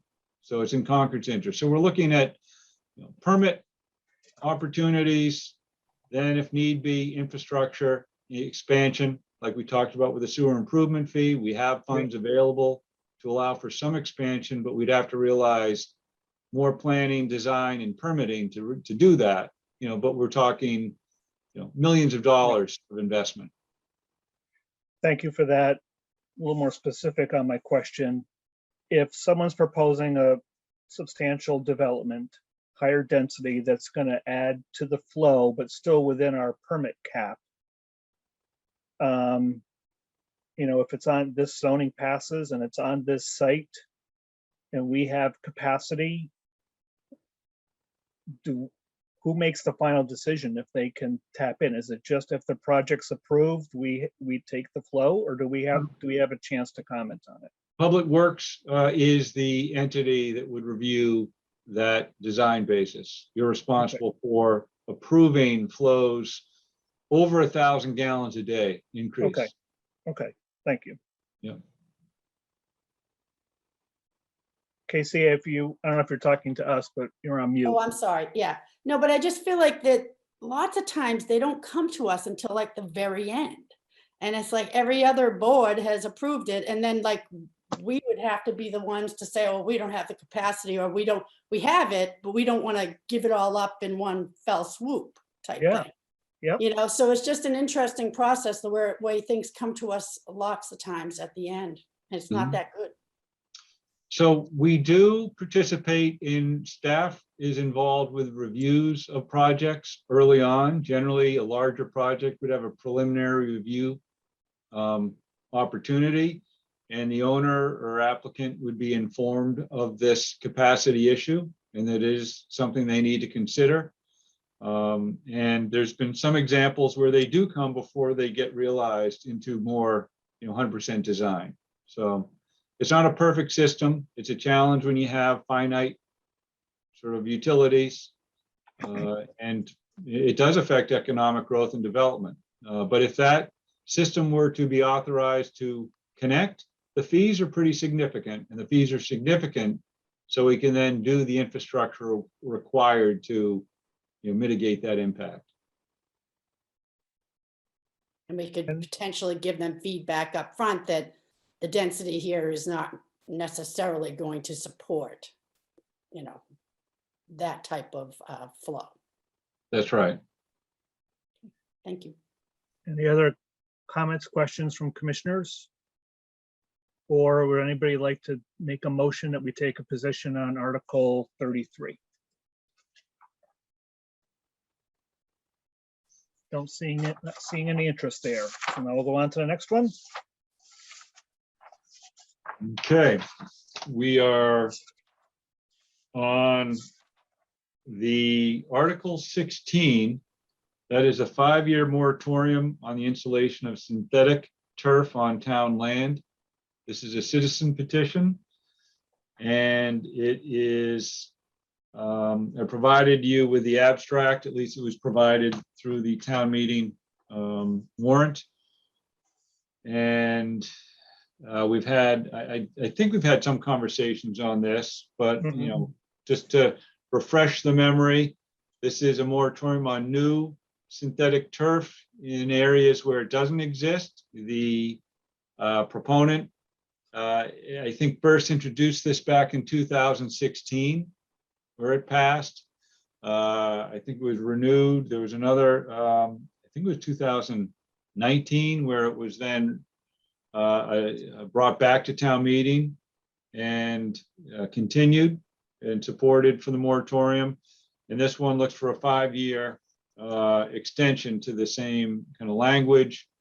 The interest is, there's concern about environmental impacts of synthetic turf, as well as health implications to the users of this turf field. And recently it was expanded to raise a concern on something we're familiar with, PFAS, as a new contaminant or concern that could be, associated with the synthetic fields. That's where the proponent comes from. The other side of this is a lot of the programs in Concord. There's some, they take their athletic and recreation pretty seriously, and synthetic turf is considered to be sort of a premium facilities for field hockey and very competitive sports. And so that's the other side. But right now, what's important, there was a question before on, would this have any impact on a planned replacement of the Doug White Field that's associated with the Concord Carlisle High School. We did get clarification from our last meeting that no, this wouldn't impact that directly. But as I identified in my memo, it doesn't mean the conversation won't come up as far as the very same issues, but there is no moratorium to prevent the town from moving forward with a replacement of that field. It's just, it's going to be a public process no matter how we look at it. Yep. Thank you. Any comment, questions on this article? Nope. Thank you, Alan. Next one. Okay. Authorization, Article 37, to authorize the select board to petition to impose a checkout bag charge. Again, this is a citizen petition. This is in essence a movement kind of statewide where the interest is to reduce, or I guess it would be increase the use of reusable bags or totes when you're shopping.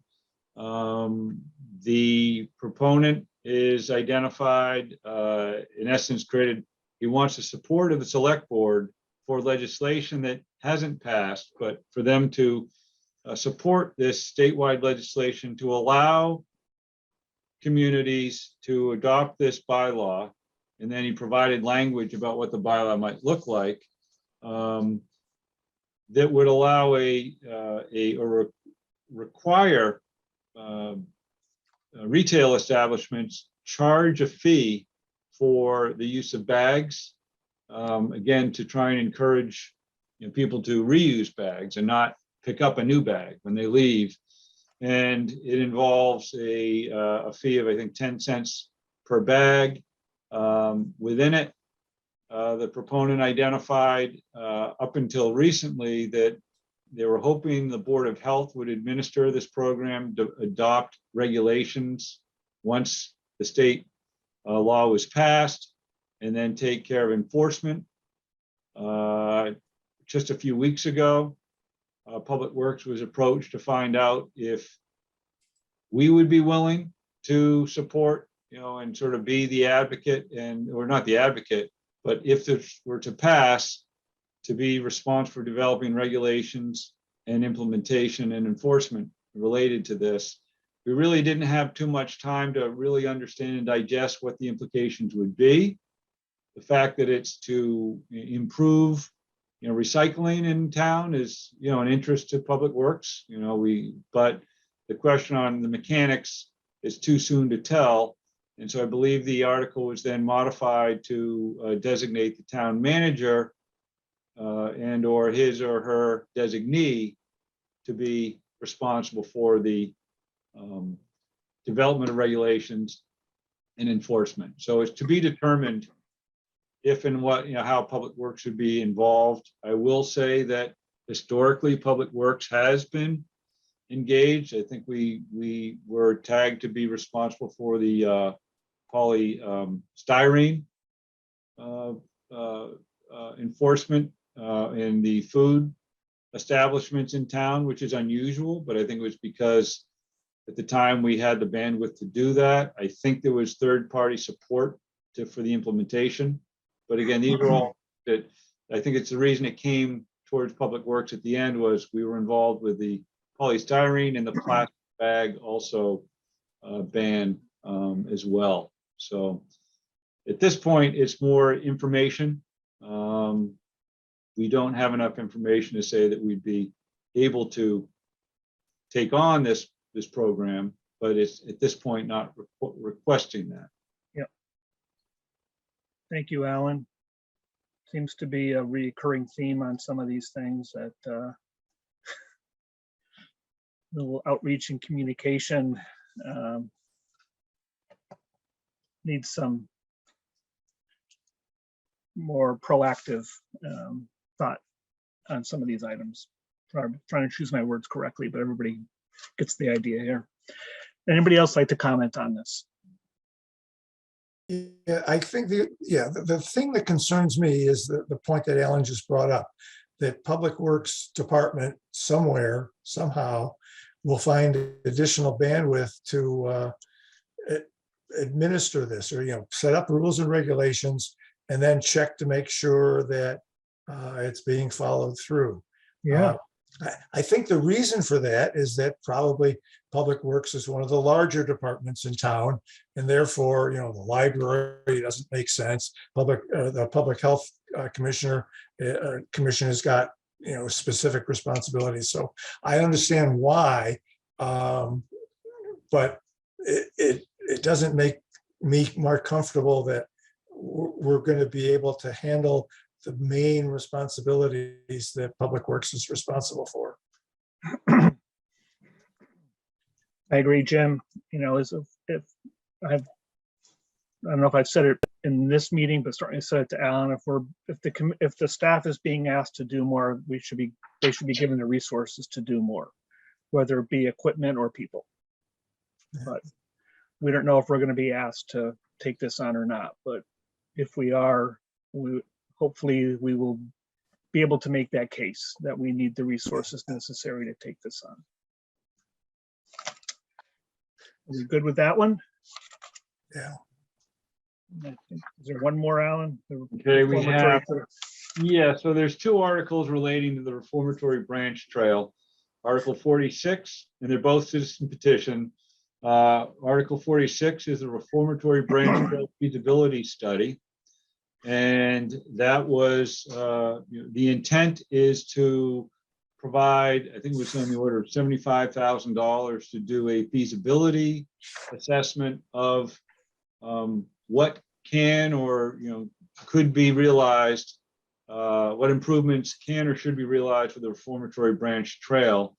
The proponent is basically saying get a third-party consultant on board, spend some money, try and get a pulse of what the community's needs and interests are, and see where that leads. That's sort of the abstract of how can that trail be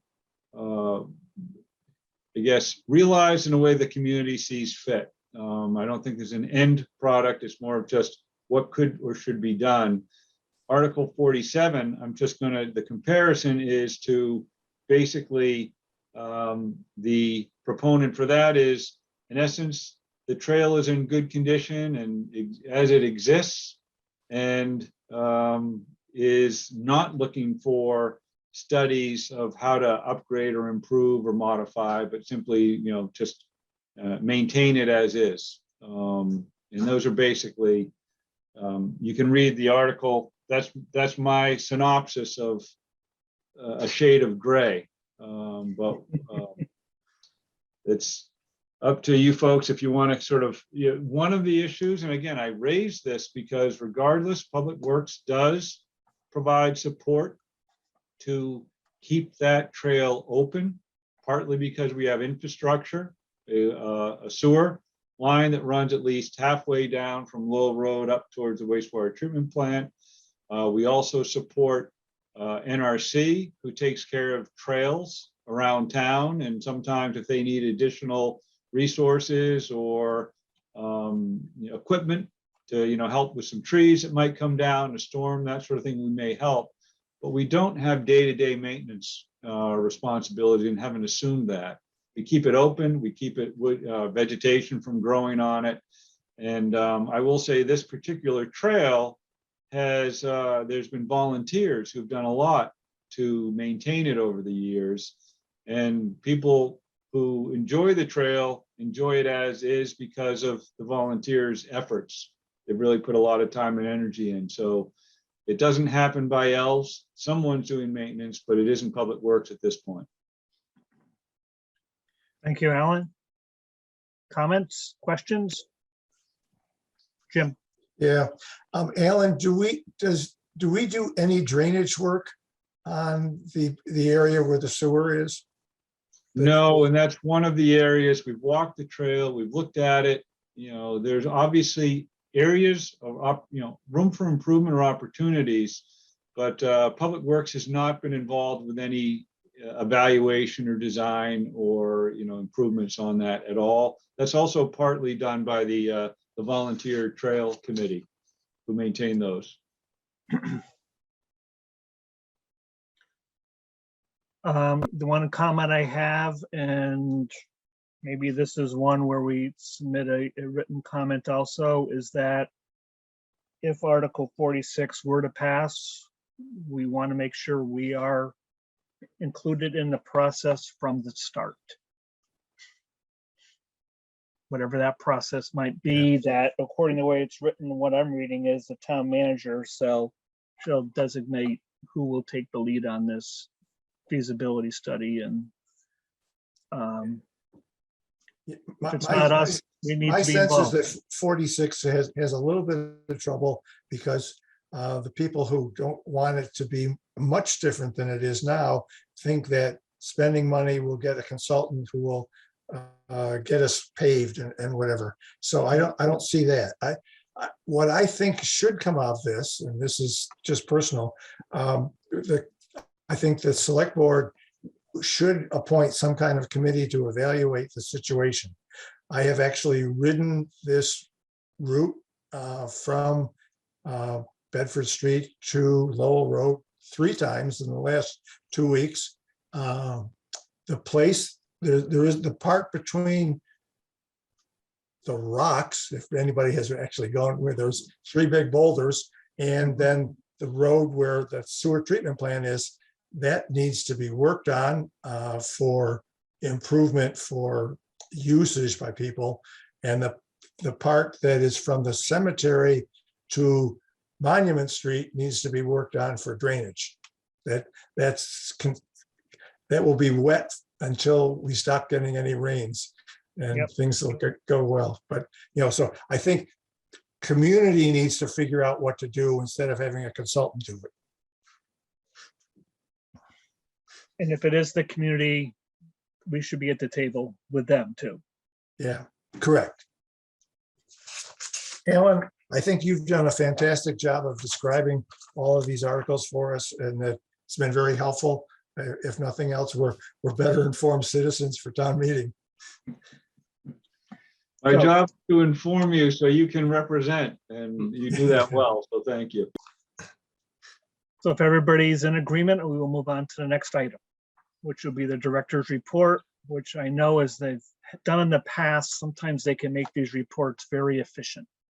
We will make it very efficient, and I do appreciate staff kind of listening in, but I also know that they get a lot out of hearing your deliberation. So that's what they tell me anyway, right? So let us go to the, let me see if I can bring up the director's report. I think I'm going to start with Steve Dukran, a town engineer.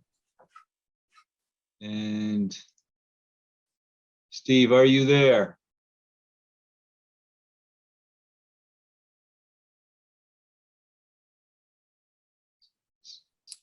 Can you see, did I bring up the director's report?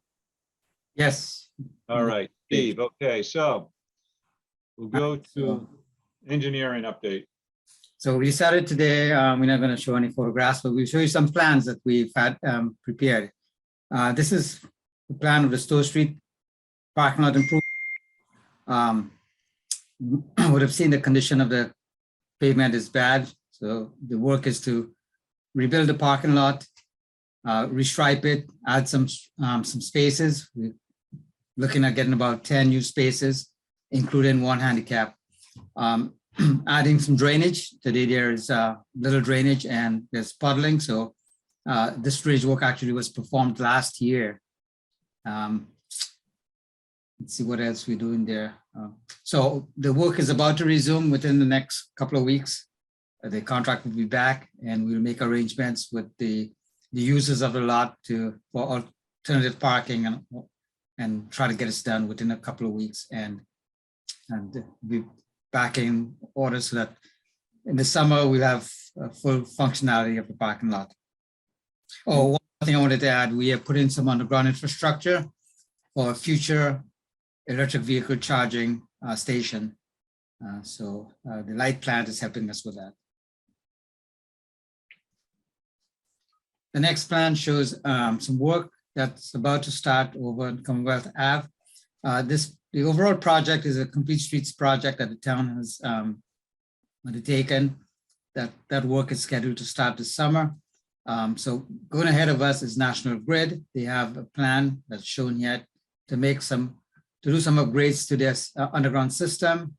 They did go before the select board last Monday to have approval for this locating, it's called a grant of location, locating the new utility.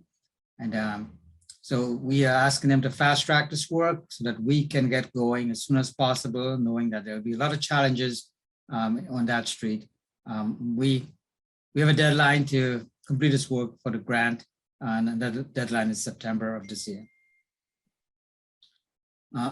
What we're showing here is a town-wide map. We have taken on a project to evaluate all culverts. We have 176 of them dotted all over town. We have hired, we're in the process of hiring a consultant. We have selected a consultant through the regular selection process, and we're working with them to develop a contract so they can start at work soon. This project also includes looking at our 8 bridges as well. The end product of this is to have an asset management plan that will give us information so we can prepare good capital improvement plans for the near future and for years to come. That's it for engineering. Thank you, Steve. Let's see, Aaron McCloskey, the Highway Ground Superintendent. Aaron, are you there? Yes, sir. All right, great. Good evening, Commissioners. Aaron McCloskey, Highway and Ground Superintendent. So in March, busy month for us. We're starting transition from winter maintenance program being our priority, and starting to move over to some spring month maintenance and construction season. So this is a photo here where we work together with the Water and Sewer Division to repair and reinstall, reconstruct a new asphalt drive for the a water main break that took place last fall on Baker Ave. The trench had settled out, and so we were reconstructing that to make it safe for passing motor vehicles. We opened up the compost site 2 weekends ago at 755 Walden Street. A lot of work goes into preparing that for reopening this spring. And the town does use that as our snow dump for snow and ice winter maintenance operations. A lot of the material needs to get moved around. The leaf windrows for compost need to be turned. And we have to do a lot of paving because the pavement condition is kind of general overall poor condition in that facility. So to make it safe for residents and users of the facility, crews go out there and manually pave, do a lot of patch work over the winter. You can see the small photo there. There's an employee compacting an asphalt patch that was installed by the crew. Emerson project, we are hopefully wrapping that up here very soon in the early part of the summertime.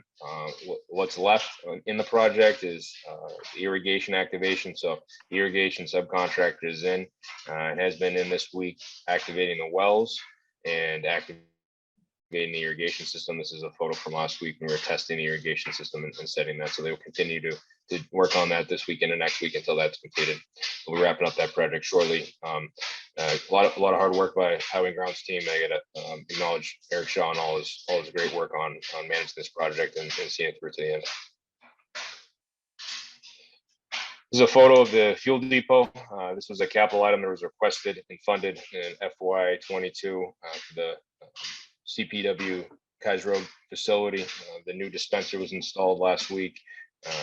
The old dispenser was kind of past its useful life, if you will. The parts were not readily available for replacement. And so we were excited to get this dispenser installed. There was quite a bit of lead time delay on procurement just for once we ordered it on the vendor getting it, but we're happy that it's in and they did a great job installing it, and it's in full service today. This is an example of a project here on the rail trail, Bruce Freeman Rail Trail. The Highway and Grounds Division maintains the rail trail. We inspect it regularly, and there was some damage here to the post and rail fence along the rail trail. So there's a crew went out and repaired that. Looks like some tree damage. There oftentimes is either maybe some tree damage related to weather events, or sometimes vandalizing of of boards, and we'll go out there and replace those as we receive notification of those. It's the War Memorial Monument Square. We maintain that the landscaping in that area. And this is a photo. We installed some new flags representing all the service branches here and the flag of the United States. So all new flags were ordered and installed ahead of this weekend's Patriots Day parade. And this is there was a business recycling event hosted by CPW that took place at the Kaiser Road Complex a couple of weeks ago, where businesses are invited to attend and recycle different materials that they might have. There's electronics waste, hazardous material, things of that nature that we wouldn't want disposed of in the solid waste or normal recycling stream. All right, Aaron, I think that's it on highway Thank you. ground. Go to Jeff McCloskey, who's the water sewer superintendent. Jeff? Jeff Morosky, yes, water and sewer superintendent. What we're looking at here on the slide is a demonstration of the hydrant flushing that we do. We have a program of unilateral hydrant flushing, and we take care of a third of the town's distribution system each time we do this. So we do it in the spring, we do it in the fall, and then the next year rolls around, we do it in the spring again. So each third of the city will get flushed on a every 1.5 year basis. In this case, there's 2 different types of diffusers. They're both a swivel type, but the nozzle that's projecting out into the air is useful to direct the flow in a certain location. The other one that's on the pavement will do a diffusing again of the flow. And you can see, especially in the inset view, that T swivel diffuser, there's a lot of debris that's being flushed out of the water mains. When we're doing flushing, we're putting in unidirectional flushing. That's a best management practice. What we're really doing is operating the valving of the water mains, hydrant branches, operating the hydrants. This is all good practice. It lets us know that everything is in good working condition. But we're doing it in such a way that puts a velocity through the pipe, controlling how the water flows through the system. And what that does is it gives a scouring velocity for anything that may be settled within the water mains. And that will allow us to flush it out. So this is really a water quality improvement, primarily practice. It's removing turbidity and other settled deposits, and also helps to enhance our chlorine residual in the system when we do this. Next, I'm sorry, the hydrant flushing, we're just wrapping that up today. It was 2 weeks effort. Today was the final day of flushing for the spring. This slide right here, I was actually approached by a former contact to participate in a STEM event that WPI was hosting at Polar Park in Worcester, the home of the Worcester Red Sox. So I put together a display. I had some brainstorming assistance from Melissa Simoncini on this, but fundamentally what I was doing with the display was a pH demonstration. Those nifty purple vials were actually a pH solution, indicator solution that I created using red cabbage. Red cabbage actually has a substance in it called anthocyanins that makes a really good indicator, pH indicator. It'll change one color if you add an acid to it. It'll change a different color if you add a base to it. And it'll be even more extreme changes of color if the strength of the acid or the base is increased. I've always had a passion for participating in these types of events. So I was pleased to give it a first go. And it was actually very well attended. I think there were in excess of 6,000 registrants that came through and participated in the STEM fair. One last thing I did want to mention, it's not related to this slide.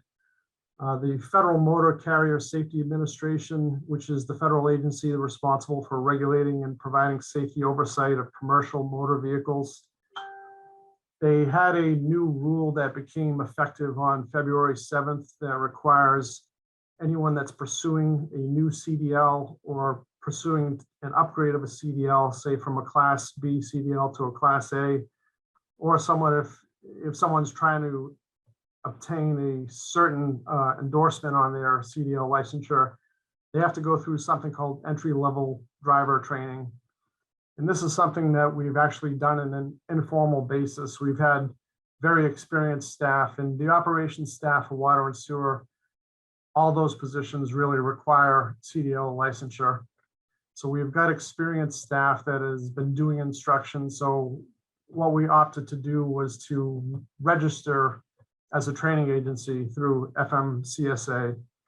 And also we registered 135 Kais Road as a training location. So we're actually putting one of our new employees through this process and preparing him so that he can take his CDLB examination. So it's just a new change that we're proud to have implemented. Jeff, thank you for that. I think that wraps up the director's report.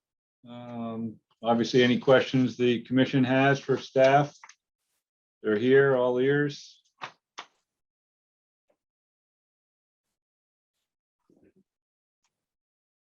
Jeff, are you going to call on Jim, or are you? I'm on mute again. Yes, actually, I'm going to call on Jim, and Okay, if he has if he has a question, I'm going to ask if he's willing to take over and run the meeting, because I have to get to another meeting, and then he can ask as many questions as he would like if he's going to be in charge. Sure, thanks, Jeff.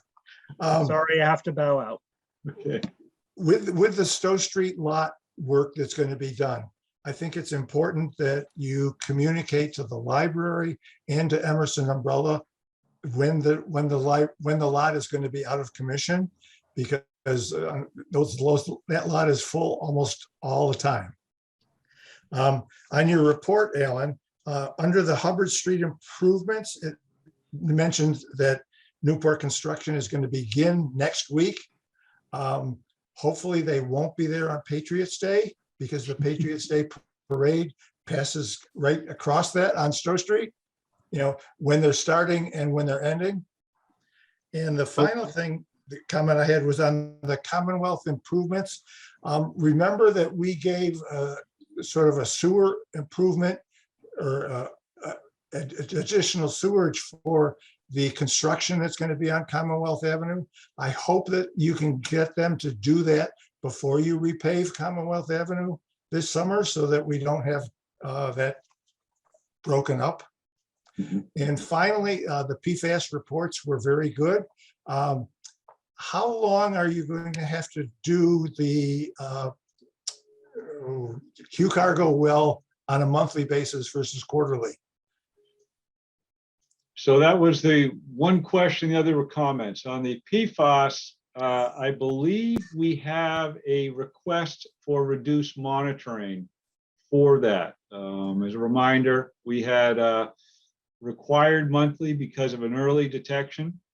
On a positive note, the trend has been down, but it's still very much, it's present, but we're in the single digits. And because of that, we have made a request to DEP to get a reduction in sampling to be consistent with the other sources, but all good news on that front. Okay, thanks. As far as Patriots Day, we thought that Newport might lead the parade. We weren't sure, Yeah. Andy or Casey, any questions or comments? I don't see any. Are there any citizen comments or questions? Oh, Robert.